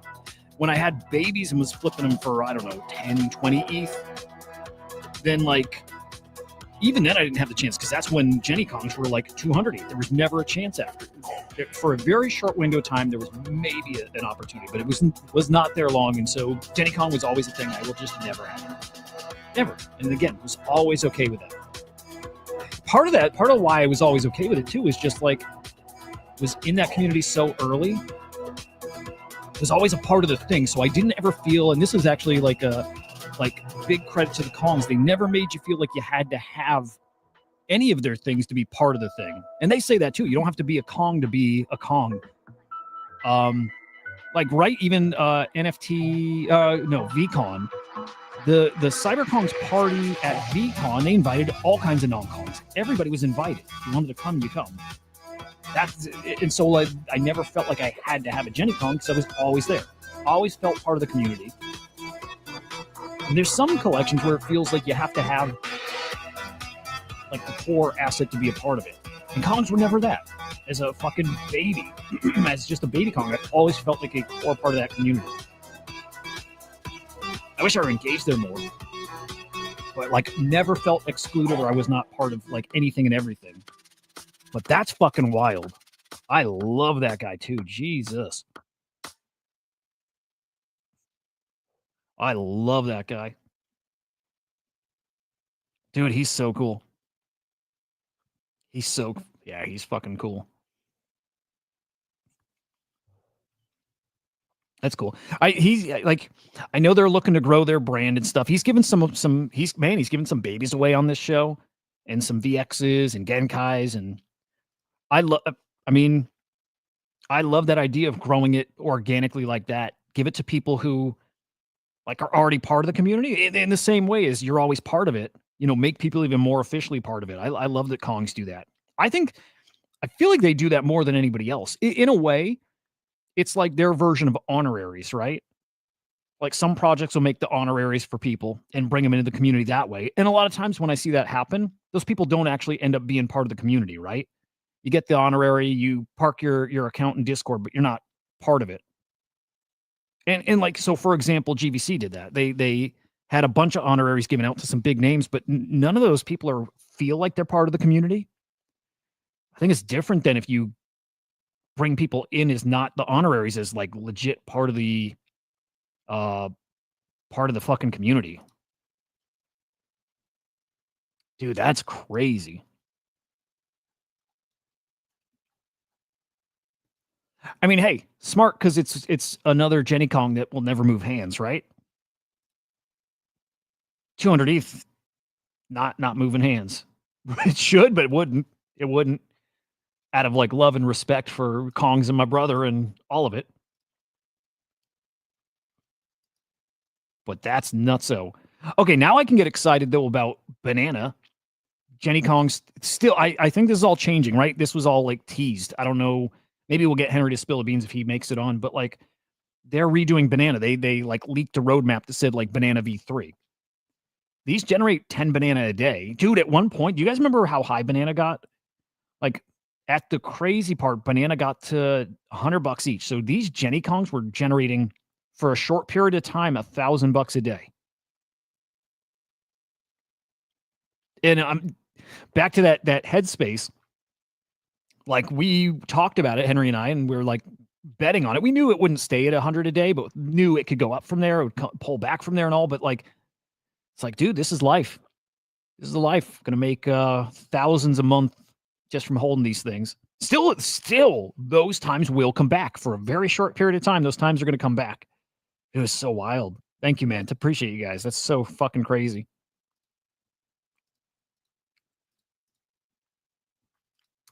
I can't wait to one day be able to do that kind of thing too. Have enough shit. Have enough, things to then spread the love to. Yeah. ICO Beast put out a tweet. Like walking through his timeline of time in crypto, right? I think everybody has to go through that. Everybody has to go through that. ICO Beast talked about getting into Bitcoin in 2017 and going hard into ETH because he thought he missed Bitcoin. And then, what was it, like 2019, the ICO craze or whatever? Making a ton there. And I think he won a bit there too. But point is, he rode stuff to crazy highs and then back to zero. And then finally, this cycle here, this one, he's making a ton of money. Tons. And actually keeping it. So I think you have to go through a cycle of losing it all. And for me, even if I touched crypto and traded it back in 2017, I wasn't in it. I wasn't, I was like Robin Hood, or, well, back then it was Bittrex, Kraken, whatever, right? I wasn't in crypto. I wasn't watching crypto videos. I wasn't in any kind of community. I just bought it because I was gambling on it. So the last cycle here, 2020, 21 and beyond, is the first time I've been in it to like get it and actually live through a cycle.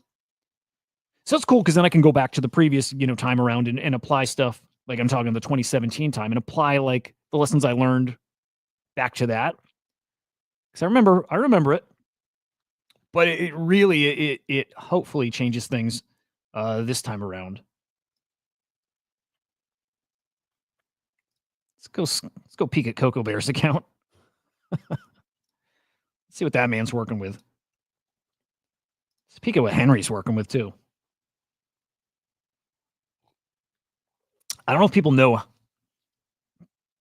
like when I mentioned earlier that Pranksy's made hundreds of millions, like Coco too. I think Coco's made more money than Pranksy. I think Coco, yeah, whatever Pranksy's made, I think Coco's made more. Like,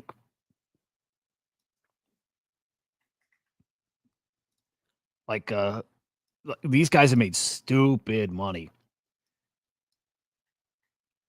Like, again, hundreds of millions. If they've made $1 billion, I wouldn't be shocked. That'd be pretty fucking crazy, but I wouldn't be shocked if Coco or Prank. Well, again, if Pranksy did, Coco did. But it doesn't work the other way around. If Coco did, doesn't mean Pranksy did. Is he active still here? Like, I wonder if this is even a wallet he uses.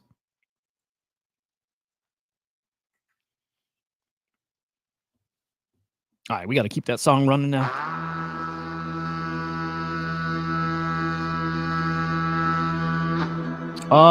Yeah, it doesn't seem like it's an active wallet. Not super active.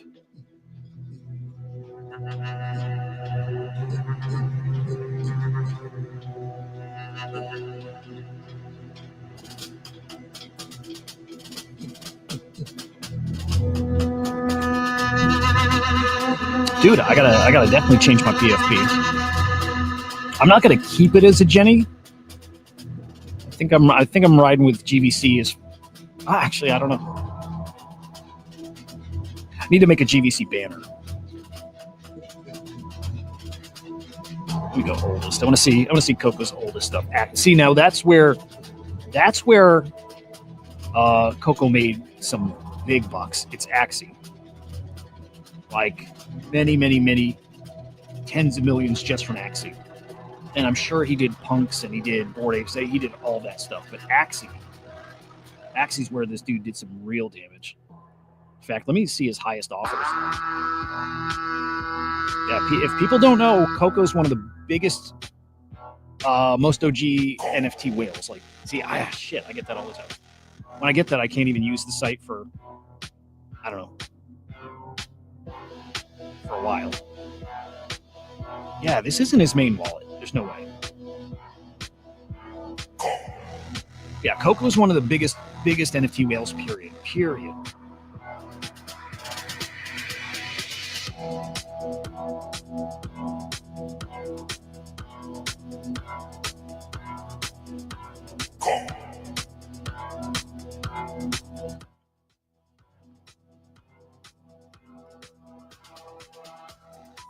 All right, I don't know if he's joining, but we got the, oh fuck. We got an invite out to him. All right, now I'm sleuthing Henry's wallet.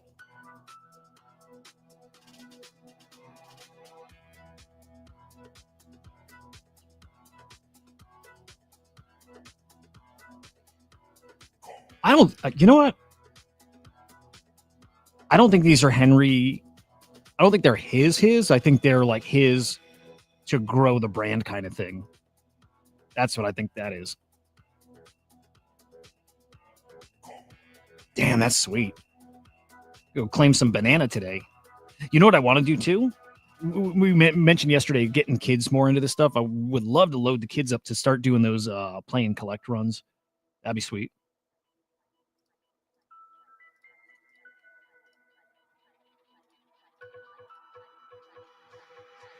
Okay. Well, let's see if we get Henry to join. I'll come back to this guy if he does. But damn, dude. That's fucking nuts. All right, let's talk Bonk. Actually, I bookmarked this. I didn't read it. I didn't exactly see what was up here. U.S. Treasury funds posted a record $19 billion in net inflows last week.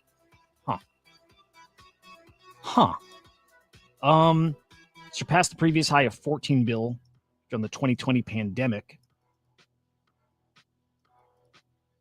Okay.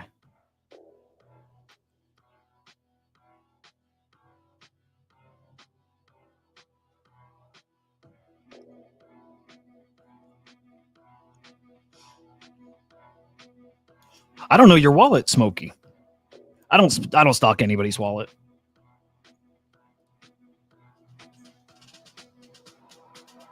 Only my own from time to time. How's your wallet looking, Smokey? Pretty nice? Should I be stalking your wallet? Dude, I used to hate when people would look at my wallet. I don't love it, actually. I think even now, I don't love it.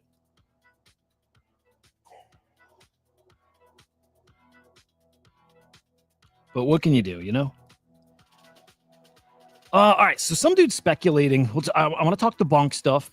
Some dude was speculating here that Bold Leonidas has maybe got a pump fund, like a coin, and he's doing it under another name. I don't know. I've read through this thread already. I think people already realized it's not actually him, but like maybe. So Bold tweets this out. I think it's bullshit.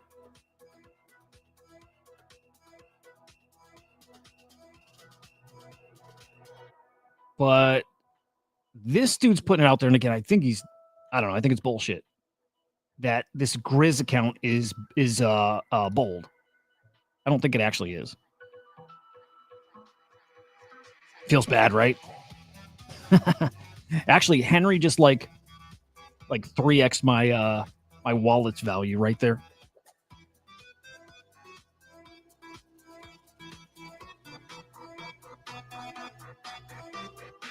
If I get a big old bag of Kongs one day, better believe I'll be doing that.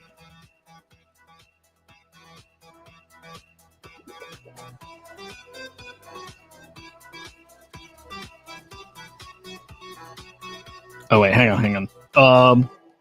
Damn, dude.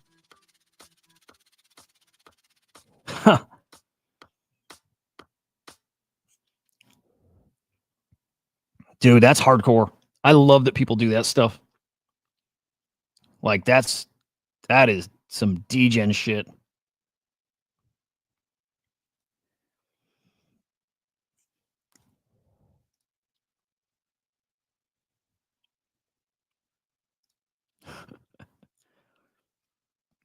Smokey, I feel like I don't have time for that stuff, and I could be wrong. If I had time for that stuff, it's at like the expense of this, like streaming, which also could stream doing it, I guess. And I hate farming. Do you guys hate farming? It's probably worth doing, but also I go back and forth with that. It's so not fun. Hi, C. Good morning.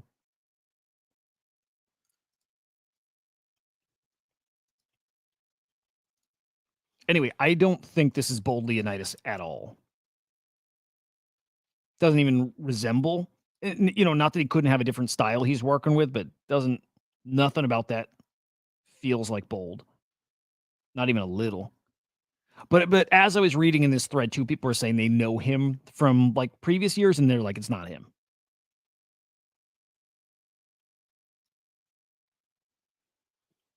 Yeah, so this guy even saying, because we've heard Bold talk, I guess, in different voices, so it's I don't think it's him. But that said, I bookmarked it just in case. Just in case.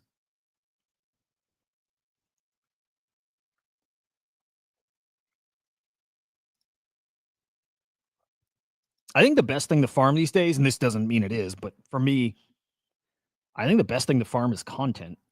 Not this kind of content, like written content, Cato, all that stuff.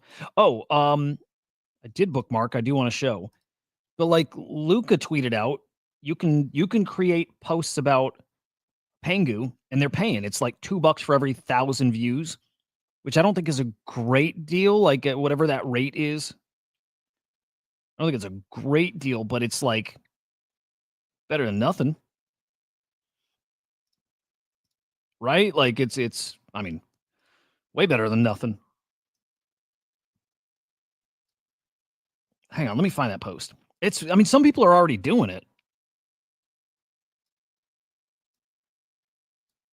Oh, dude, come on. One of the best videos ever. All right, let me find that Luca tweet.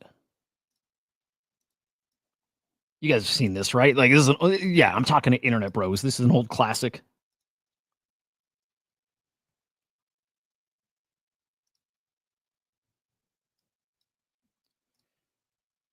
All right, let me pull up Luca's account.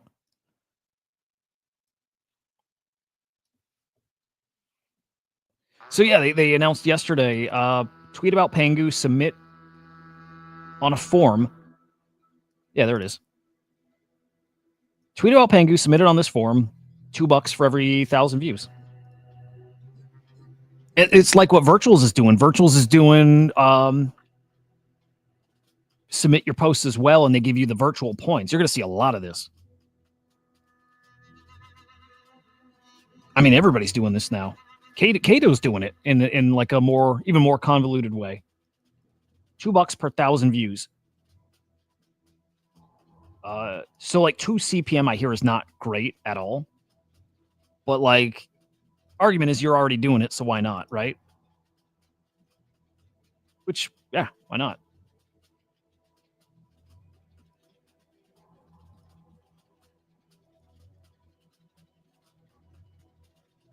Yeah, I think that's pretty fucking cool.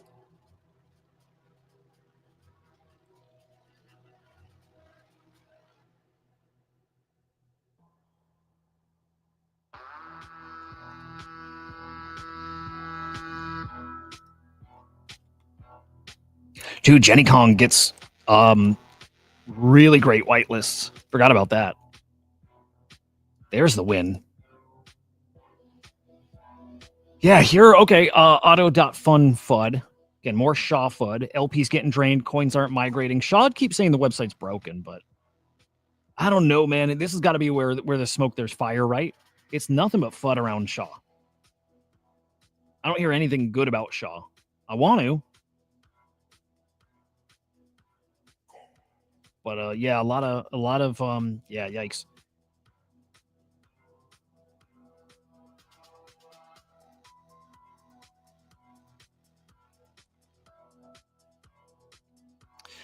Okay, from Easy.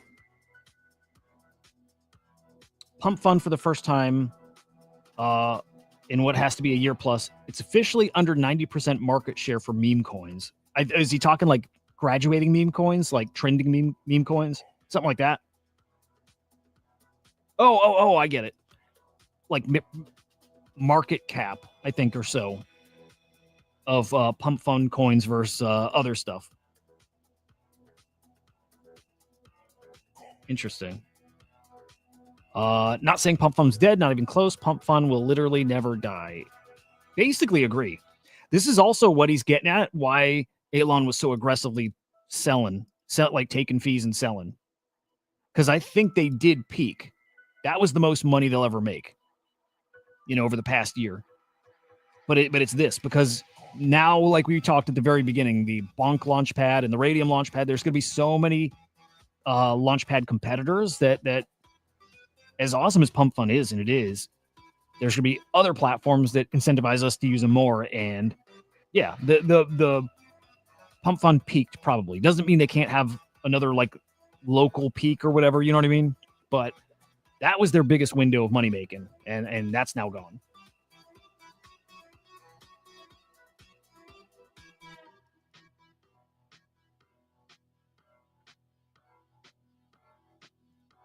And he's got a fair point too. There is a chance that Elon just says bye. He makes his $1 billion and he's out.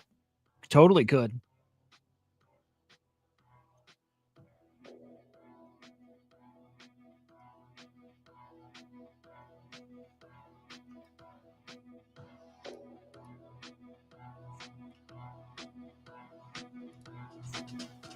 Yeah, I don't know if we're gonna get Henry. He's playing pickleball, man. Awesome. Is the video linked here that he's talking about? I saw this Let's Bonk token. I don't know what it's at now. Got to a few mil market cap, 4.4. I think this is what's going to get interesting here with these launch pads, by the way. It's supply related.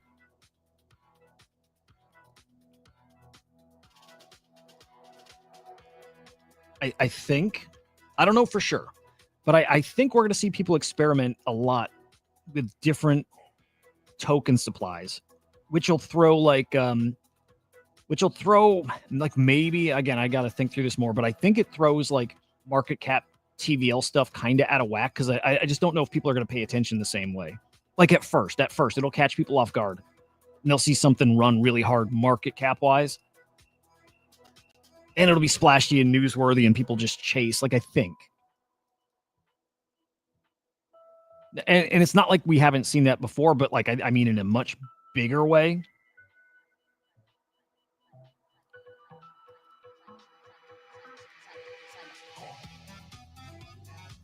Yeah, dude, it's about to get fun, like competitive in token launch pads. This is gonna be cool.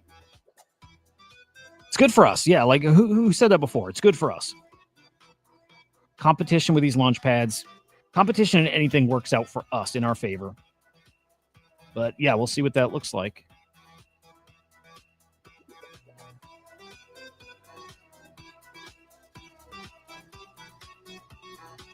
All right, what else we got? Damn, he's so fucking beautiful. Oh, is you Smokey? Yep, cool. Yeah, totally fucking right. I love him. Yep. Yeah, I wonder what's going to be the next iteration of that, but something fun is going to happen in AI. AI tools, launch pads all together, all this. I don't know. It's about to get cool though. Will it matter? Is the cool shit going to happen when the market is like going like parabolic? I think so. I hope so. I guess I don't see yet what's going to be like the spicy new meta that carries this next phase, right? It was agents in the fall. Still, it's not really now. It was that in the fall. Well, I guess it's going to come out of nowhere. The crazy thing will come out of nowhere. So it's hard to even guess what that's going to be.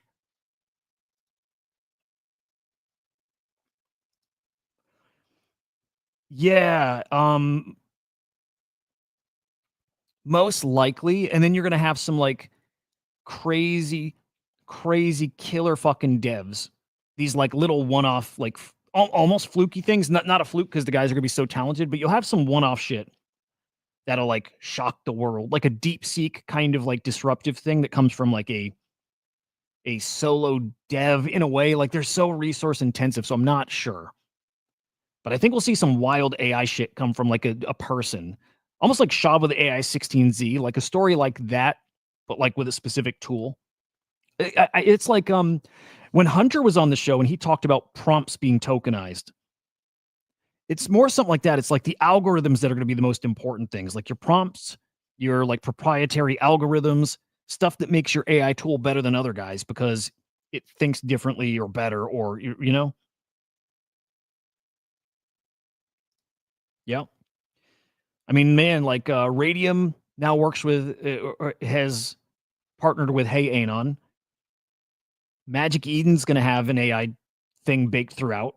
Yeah, all these exchanges will have AI. Well, so had Velvet Capital on Friday. They've got AI throughout their decks. Yeah, it's all going to get tangled together. And it's going to come down to who is the best AI tools. And that comes down to who's got it trained the best and it's got the best data and the best, you know, again, algorithm. I don't know if that's even the perfect word for it, but yeah. But yeah, you would think these big companies like Amazon, Google, whatever, have the resources to have such deep talent and, you know, the better data, all that stuff. But again, you get those fucking whiz kids and you get them cooking here. And maybe that's why there's a lot of potential in these like decentralized AI products. Yeah, because in theory, you could have a big old decentralized AI, whatever, everything, framework and um the framework, the data, the just everything that would go into the building out of an AI product, whatever agent, LLM, like whatever. But if it's all like if the pool of it together is as good or at least can compete with the big boys, and you get these, you know, one-off devs building off that, it could get cool. I like, yeah, Mr. Wood. I like that. Prompt composing, engineering, whatever. Yeah. Just like we have contract artists, like Nate Alex is like a contract artist. We're gonna have like prompt artists. We do. We already do.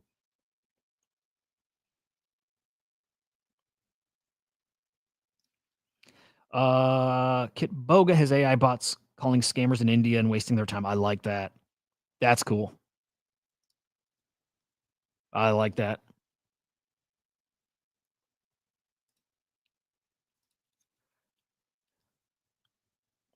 Man, it's never been easier to onboard people too. Well, at least it's what I picture coming up here shortly.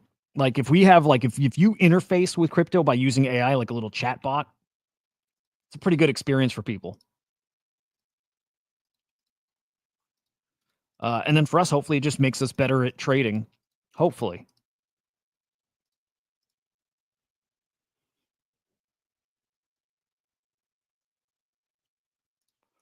Let me peek out on the timeline. Oh, dude, I was pretty close to an egg. I think I was around. This is the Nate Alex thing. Oh no, maybe not. I was like around here. So actually, not a lot of eggs around where I was at.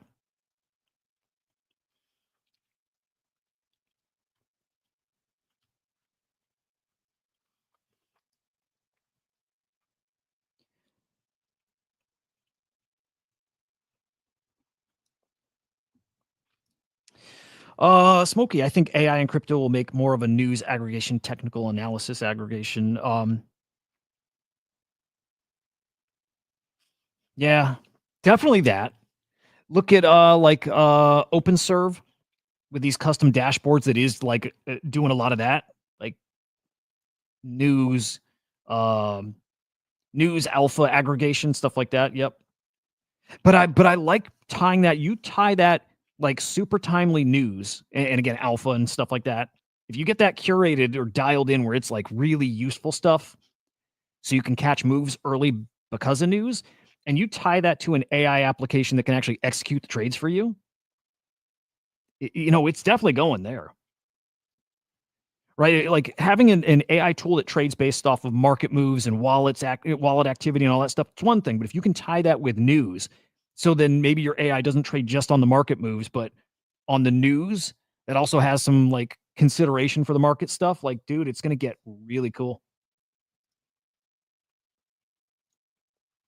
Yeah, it already see, like, for me, it's hours and hours a day sorting through news. Like, AI instantly saves me time. It will, especially when these tools are, like, easier to access.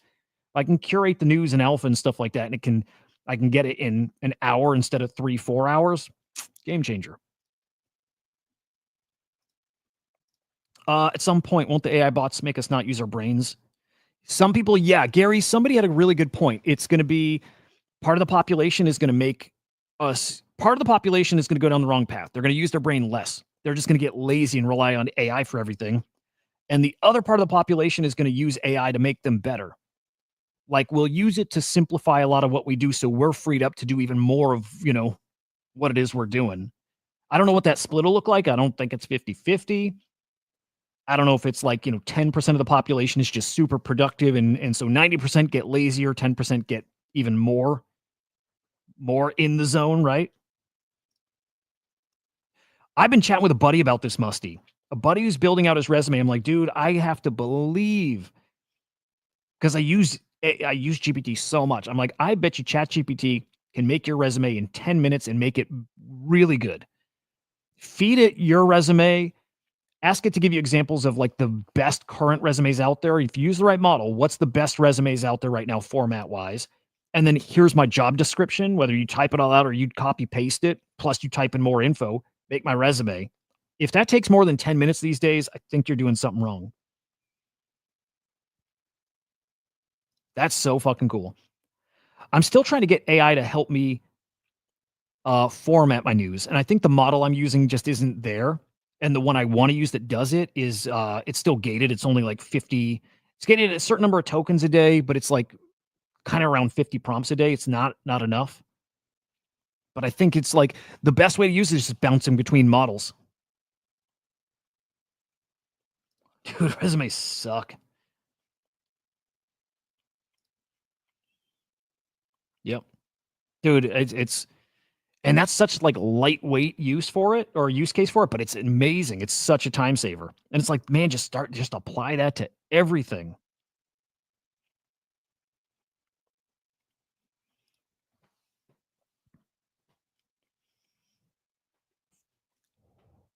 Yeah, AI is fucking amazing. I really got to get it where it helps me still with the new stuff for the newsletter formatting. Dude, I had for a while. Actually, I'm going to do it right now. I think I told you guys I'd use chat. Fuck. I don't want to burn my minutes, but whatever. Hang on. Let me think. Because I was going to use advanced voice today, but I kind of wanted to bring ChatGPT on right now as like a co-host. It's really fucking great. Like, I can't wait till I have AI helping with the content.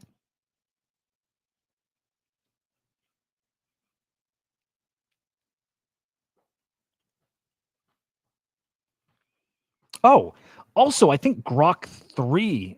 I feel like I saw a headline that there's a new version of Grok. Let me double check.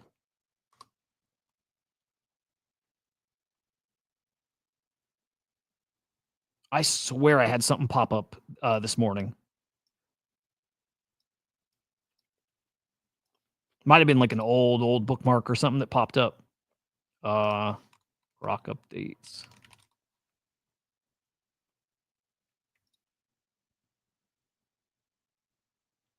Anybody watching Last of Us tonight? Any of you guys into that? Yeah, I think I saw an old bookmark or something. I don't think there's anything new here. Maybe it's just, hang on. Love to see what I saw. Dude, Last of Us tonight, NBA on. Dude, I got so much work I got to do. I'm so stuck. It sucks. Oh. Oh, I'm a fucking idiot. It's just the default Grok, page. Just the fact that it says Grok 3 is here. I think it popped up. I'm like, oh my God, Grok 3 is here.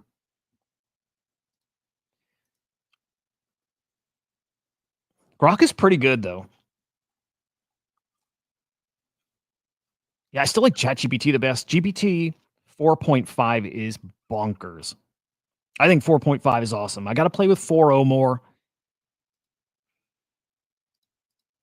But I need to cut out hours a day. I need AI to save me hours a day. And it's going to take me many hours to get it to the point where it does that. Still, like I'm like, it's not quite where it needs to be, or I'm not where I need to be with it. It's still me learning how to prompt it better and understanding which models are better at what so I can make it do what I want. But man.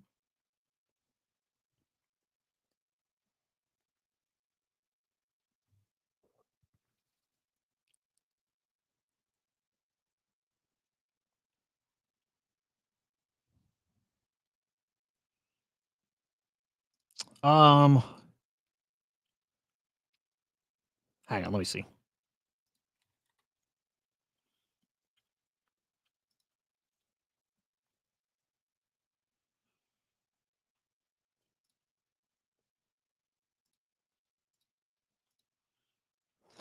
It's so fucking cool.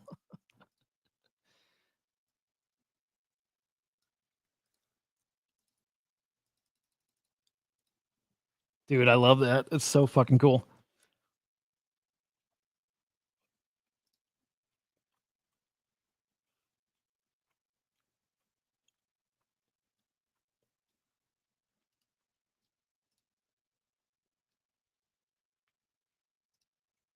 All right, saving that bad boy. Thank you, Hoods. I love it.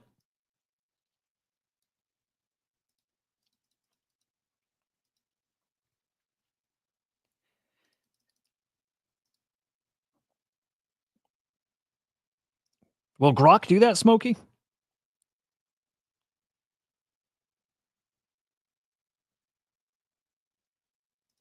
See, what I need Grok to, or not Grok, well, any AI. Here, I'll show what I've been doing even. Let me see if I have like a version of it I can share. So I have a few of these sheets. I need. Okay, here's kind of what it is. I don't want to write my commentary on my newsletter anymore because it's pointless. I used to write like almost like an article, and I'm like, nobody's really reading that part. So like 5 people. There's like 6 or 7,000 or 9,000 subscribers on my newsletter, and out of that, like 1,500 to 2,000 read it. It's like a really good open rate. And my audience is like, I should say, Crypto Slam audience is like not crypto people. It's like business professionals that keep in touch via that. But I'm like, I don't think many of them read the commentary. I think they just look for the specific data points and quick little like few word commentary things. But I'm like, so I changed my format now. Here, I'll show.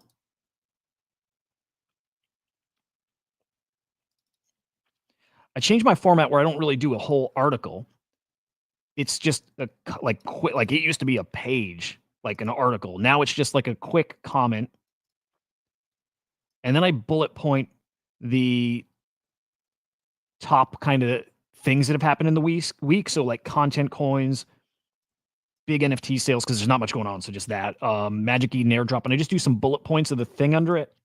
And then it's like, yeah, all this is not great. Kind of bullet point happenings in AI, NFTs,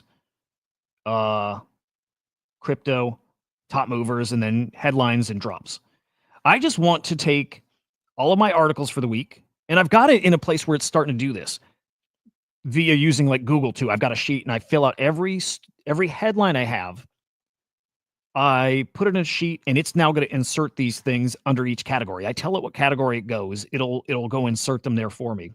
I just want AI to write it all. I don't want to write any of it. I don't want to summarize this topic, the content coins. I want to give it like these 10 articles I have, and I want it to write based off of just the links, that one paragraph. And then I want it to make the bullet points as well. And it's not there yet. I don't think 4.0 can't do that.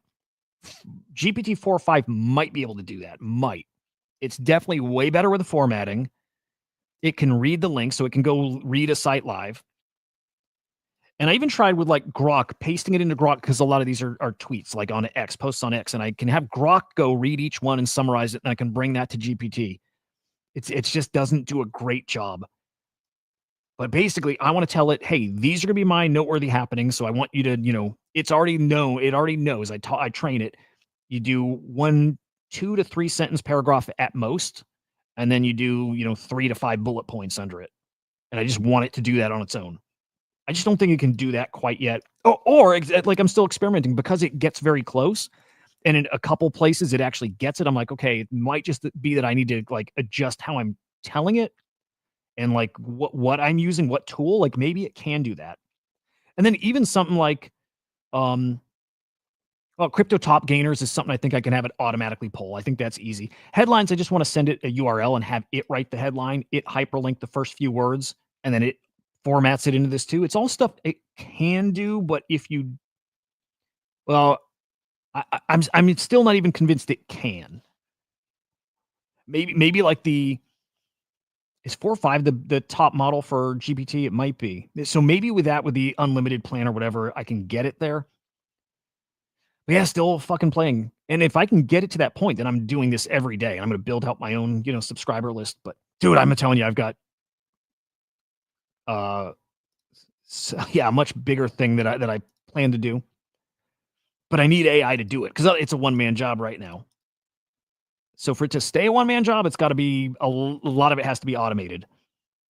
But I want a team. I want people. You're rewatching season 1. Oh, nice. There you go. There you go.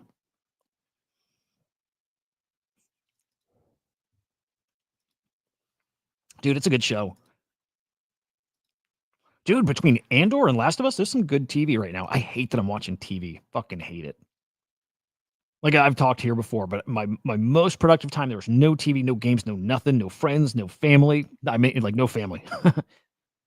I didn't talk to anybody. I sat at my kitchen table, so in the room with everybody, but I just sat there locked in for 20 hours a day. Never been more productive. I really want to be back there.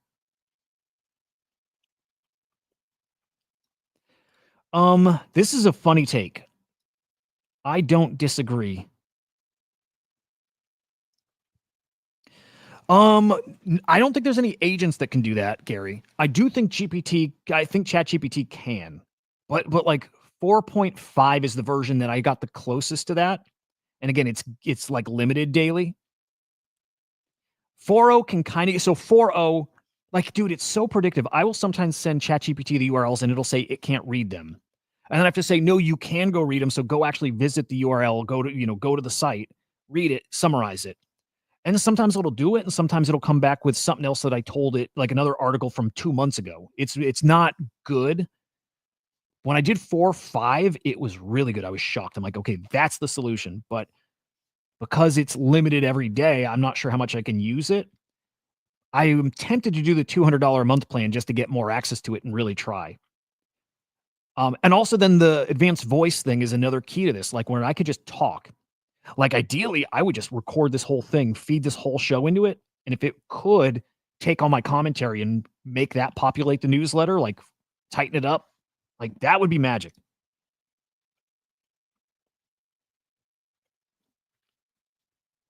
But yeah, I do think there's ways to do all this. So no, I don't think there's a virtual agent that does that yet. I do think there will be one day. I think Claude I've played with not much. Claude might be able to do it better now, maybe.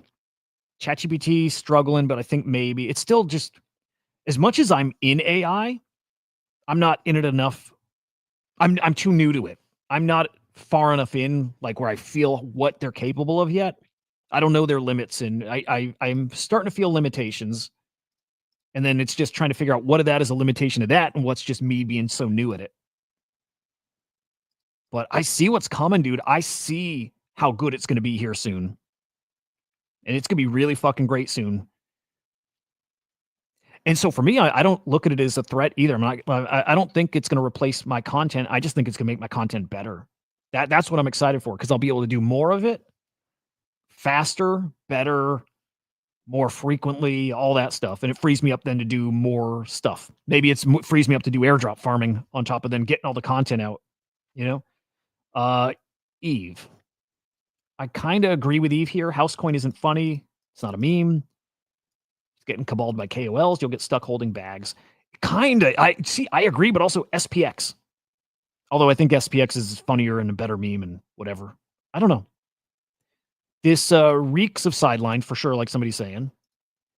Usually it's the ones that seem like the cringiest and least funny and whatever that kind of become like this, like, kind of, they is it weird to say they get edgy? I don't think that's the right way to say it, but it's usually a sign when people are coming out against it. Also, it's good bait.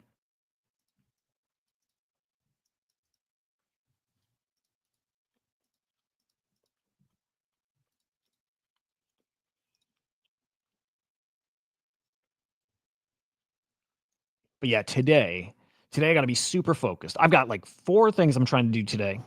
And the goal is just to make progress on any of them. I should probably even just focus on one. I want to transition from StreamYard, what I'm streaming in now, to OBS. Save what, $80 a month?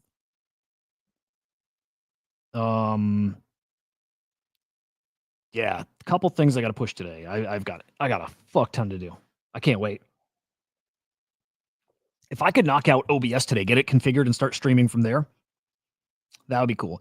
Dude, I have exactly 1 Sui in my bag. Exactly 1. I hope I win one's game, and then I hopefully have 80 Sui. That'd be cool. But no, I have nothing. I have very little. Like in general, very little. I'm like JPEG heavy, which ain't great, but I'll always be honest with you guys. Very JPEG heavy. And honestly, for this time, I'm not bummed about that. It'd be better if I were like stabled up and had taken some positions a few weeks back, but look, the goal is to get out before the bottom drops out this next time. I will definitely be selling here, over the next year. Because I'm definitely looking for, like, dude, I want to be able to fund myself.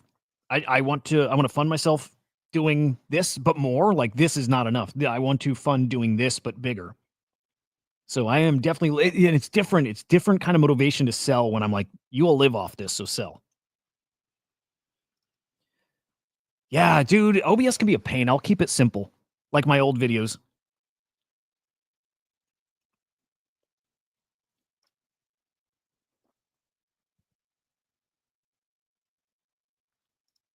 I mean, Israel, it's more than legit. It's live already. It's 100% real. We looked at it yesterday. It's live right now. You can mint those NFTs now, or collect them, right? You can trade them. It's live.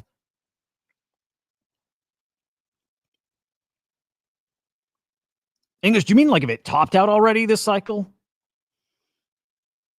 But yeah, I'm prepared to wait 2 years because I'm not at 0, obviously, but closer to that than the other side. I'm prepared to wait 2 years. I'll be homeless, but yeah. Yeah, OBS, I got to even check back in and see what I need to do for that. I just don't want to spend $80 a month on StreamYard. Especially when I think OBS can look better. This looks like out of the gate to make it look like this is nothing. Like this is basically default settings. I would rather have no background, me just cut out, I think. I don't know. I don't know what I want. I want an animated background. I don't know. I think we can go lower, but I still, like, if we go back to the what inning are we at, I still think it's 7th, 8th inning, or 7th. I think still 7th.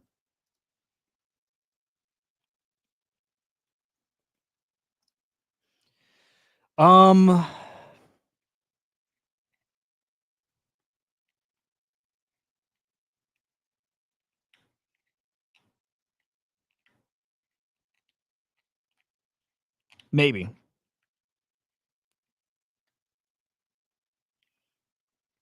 Maybe. There you go, Gary. I like that. I don't have any bonk. Nope. Yeah, that I agree. But no, back to earlier, I still have trouble seeing Bitcoin flying without people doing what we talked about earlier. Getting cute, thinking they can, go make that money somewhere else. The second anything legit like ETH, any altcoins, any meme coins, any NFTs, the second any of those give people a 2, 3, 5x, whatever, one of them, all of a sudden it kind of starts that snowball effect. I have a lot of trouble seeing that not happening. I have a lot of trouble seeing that not happen. But we'll see. It depends how much money really comes into the space this cycle. We really, other than Trump, chill guy, that stuff, we haven't had any major onboarding things. I still am hoping, it's hopium because I don't know what it looks like, but that the stable coin stuff really brings people in. I don't know.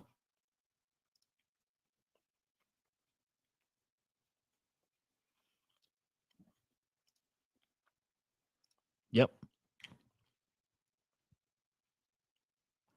People need to see that the game, like people, okay, 21, game changing. Life is different. Like, right? Like I repeat myself a lot, but like everything's different.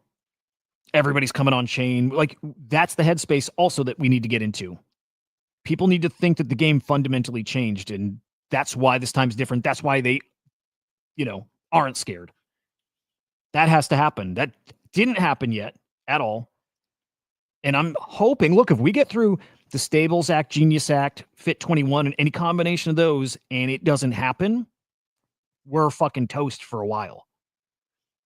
So, like, everything for me hinges on the next few months. Everything. If that does not lead to, like, everybody saying it's different now, and everybody feels it. It's a totally different game now. If we don't get that by the end of the summer, it's whatever happens in the fall, I think, is then the end of this cycle. But I gotta feel that out and see what stable regulation and broader regulation passes. Who's now coming to the space and what does it look like and what kind of money are we talking about? Because look, if the ARK Invest thesis is right, 500K Bitcoin in 5 years,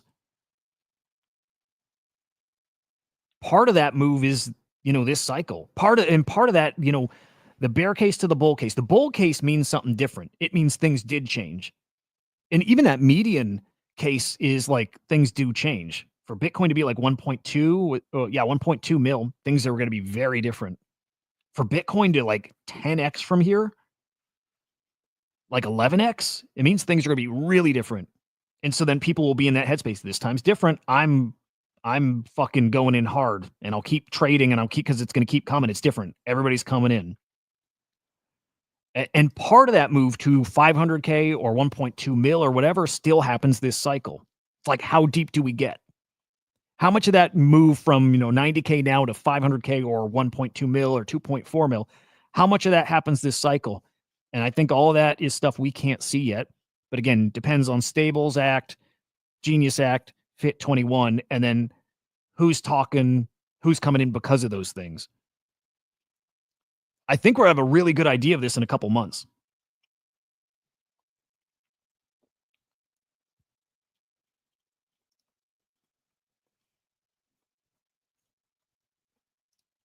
You know what's funny there, Musty?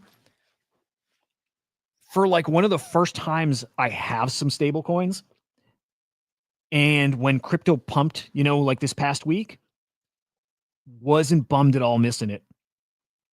That was like the first time ever for me, because I literally had that USDC sitting there. I'm like, I got that sitting there. I have that. Like, that was the first time I've ever really felt that. Every other time crypto pumps, I used to get so in my feels about it. Like, I missed it. I always fucking miss it. Fucking sucks. I didn't get that at all.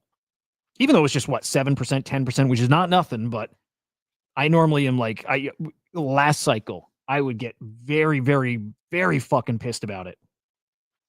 Was really happy looking at the USDC. Dude, yeah, you still feel like you're in crypto. You're a click away from being in any of these positions. You're also in the mindset of, okay, ETH just went up 10%. When it pulls back, if I'm still feeling really bullish on shit, I just buy in then. You feel, dude, it is different when you play USDC or stables. It is.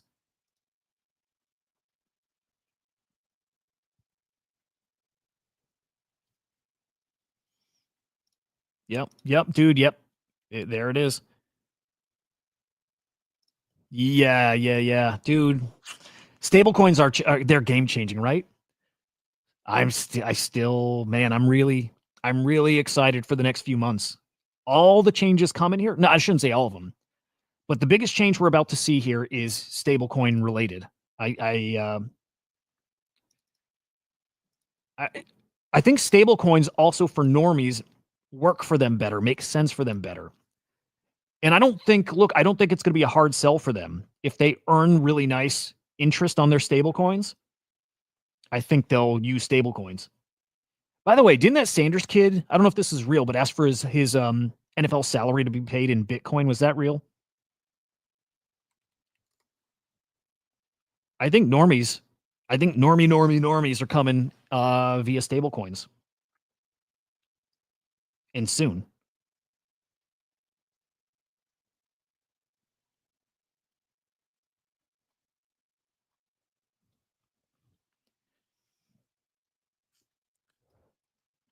Dude, Musty, same. Yeah, I need to get set up on Kraken or something. Dude, those stories out there of people's accounts getting locked is the scariest shit ever, dude. So fucking scary. I'm trying to find the USDC like invoice, payment system, all that stuff.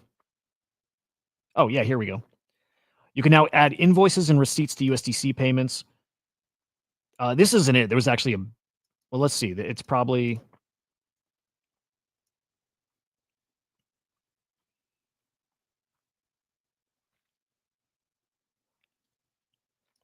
oh yeah, here we go. There's a lot that Circle announced this week.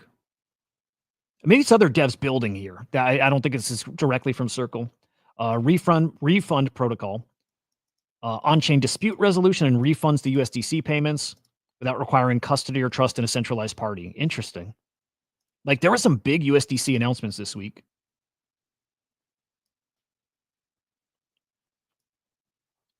And so if they can kind of like the competitiveness in token launch pads, if stablecoins do that, which is exactly what's happening, I think people are coming here.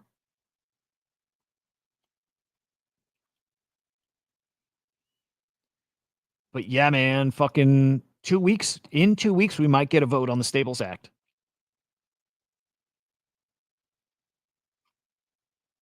Yeah, where was the invoicing announcement?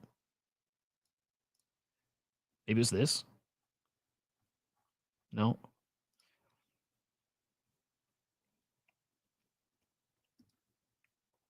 Yeah, USDT's scary, I think, right?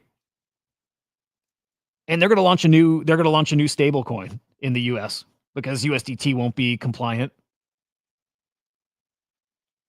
Yeah, USDT is kind of scary.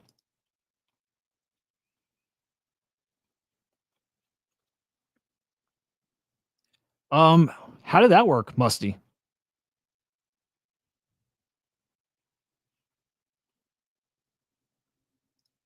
Yep. I love that shit. I need to do it. Yeah, USDT is really, really weird. Dude, gonna get really really competitive in stable coins. USDPY, USD1, USDT, USDC, plenty of others, but like every bank's gonna launch their own stable coin, and it's going to get really fucking cool and good for us. Very, very fucking rewarding for us. Like the way we want. You know what I mean? Like I'm spoiled. I know we get kind of spoiled with the kind of like rewards and gains we get, but it should get cool.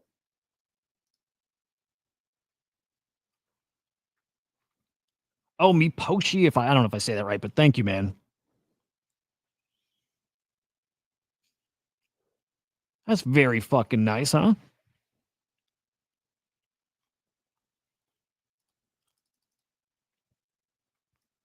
Again, if I can tweet, I'll get more viewers. If I can get more viewers, I can get sponsors, all that stuff. I think that's how it works. But I am looking at a different way to get funded. Speaking of which, that I had something I have to work on today. I got to write out a document. Dude, I saw this. I got to work out a document for like the Crypto Slam shows, like I don't even know what it's called because I'm like I have no business mind, right? But like a term sheet or some shit like that. Like basically, people can buy a spot on the show, promo shit, sponsorship, come on for an interview, that kind of. I gotta work on that today. Forgot about that. He did it. He really did it. Guy DM'd you, said follow, comment, send wallet. Wow, that's cool.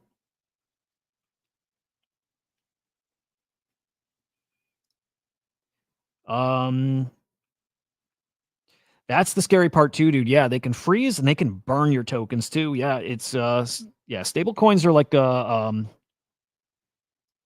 whatever. Good bad. That's cool, Musty. Good shit. GPT 4.0, which I am playing with more and more. Actually, that's a big part of today is really diving into that. It's a psychological weapon. I love that. They engineered it to feel good so users get hooked. True. Hang on, I want to see their examples.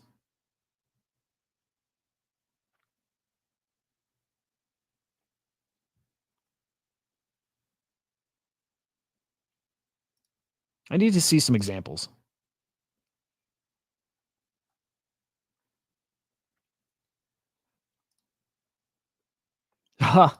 Yeah, that's actually scary. I talked to well, this is ChatGPT 4.0 for an hour, and it began insisting that I'm a divine messenger from God. If you can't see how this is actually dangerous, I don't know what to tell you. Yeah, dude, that's kind of scary, huh? GPT 4.0, the most dangerous model ever released. But I want to see some examples.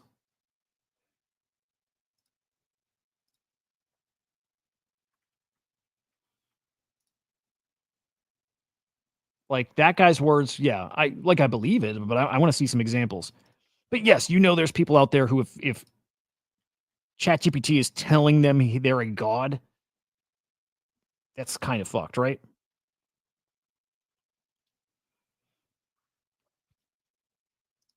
Yeah, dude, Musty. Yeah, definitely. Definitely. I need to talk to more people. Um, I I think this week is going to be light on guests, but I have AI XBC coming up, which I can't wait.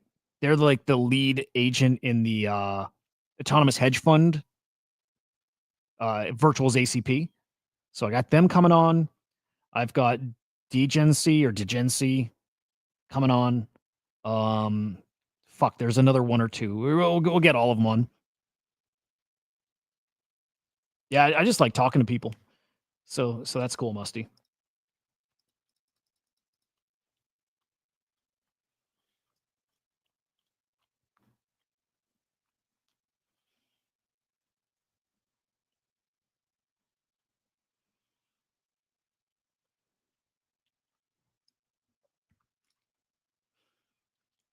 The only legit stablecoins are algorithmic stablecoins. Yeah, dude, exactly. Those are going to be, those are going to be banned in the States, right? And I think there's like this, what is it, like a 2-year grace period, but algorithmic stablecoins are not going to be usable here in the States. Can they enforce that? I'm just thinking like they can to a degree, but yeah, they have to be dollar backed. Nice. What's our run? What do we got today that's worth people looking at?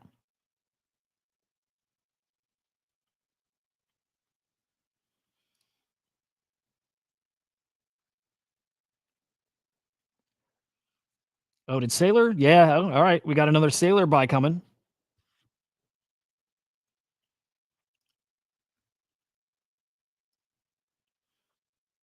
Greeny sold his punk. Got a Pudgy. Nice.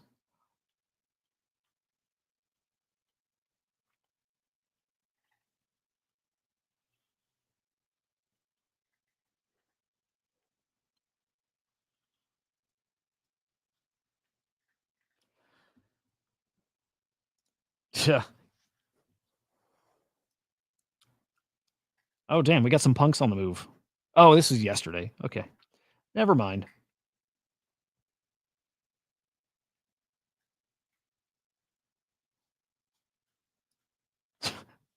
Nice.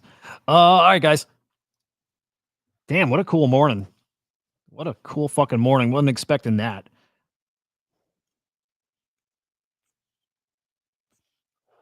Yeah, I think I got to PFP that guy. Oh, I don't even have to. Want to.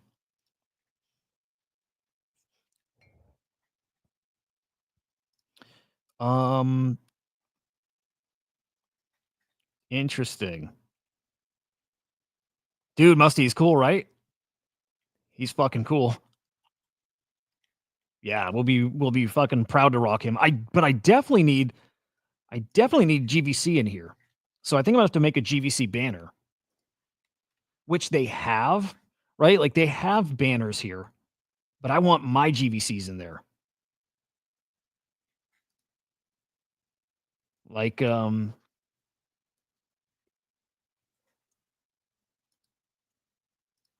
like I don't think I want any of these GVC banners. I'd rather leave the swarm thing up there.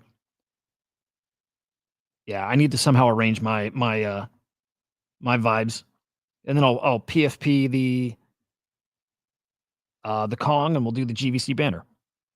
Actually, maybe I can use one of these and then like overlay my guys over them. Ooh, actually, that's not a bad idea. Maybe like this is the banner and then put my lineup on there. Yeah, it's not a bad shout. Yep. Hey, I followed you, mice. But yeah, man, yep. I mean, it's almost as simple as like you have the thriving community, you get the great whitelists, and they win that way too, right? Dude, I'm excited for Jenny Kong whitelists. That's for fucking sure. Yeah, they get spicy whitelists. So yeah. Anyway, guys, great like always to hang with you. Let's speak of crypto one last time, but great hanging with you guys. All right, we haven't budged. We basically haven't budged this morning. Yeah, I don't know what kind of week we have in store. I don't know what we have coming this week. Do we have any milestones, like anything, any catalysts, any meetings? Hang on, I've got an important economic calendar. Let's peek at that. See if we got anything coming up this week. Let's see. What is it? It's April.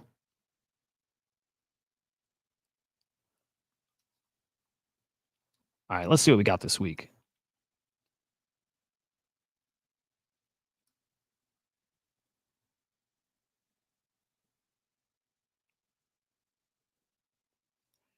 Consumer confidence on Tuesday. Okay. Core CPE on Wednesday. PC, I don't know what I just said. PCE. And then let's check.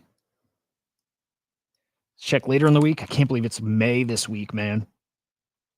I can't believe my son's gonna be 18 next Monday. That's fucking crazy. Unemployment. Okay. Oh yeah, we got some stuff this week. I don't think. Yeah. Okay. Yeah, we've got unemployment numbers this week. Earnings, non-farm employment change. Yeah. There's some stuff this week. Can impact the market for sure. That might unemployment would reflect last month, right? So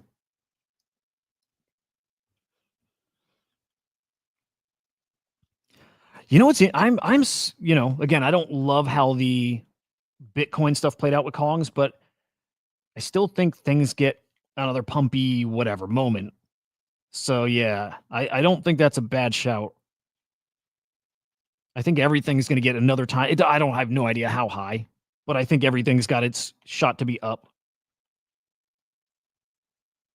Dude, I would love that. Dude, I would love that. That would be that. You know what? That'd be one of the coolest interviews. Period. I hate calling them interviews because I think interviews are so fucking. I don't know. I don't like it. I just want to. I want to hang. I don't know. Whatever. That would be cool. Would love Suno on. Cool shit. All right, guys. Enjoy your Sunday. Go get in the trenches. Yeah. I'm gonna go peek over there. Have a great day, guys. Appreciate you guys hanging. We'll see you later. Peace.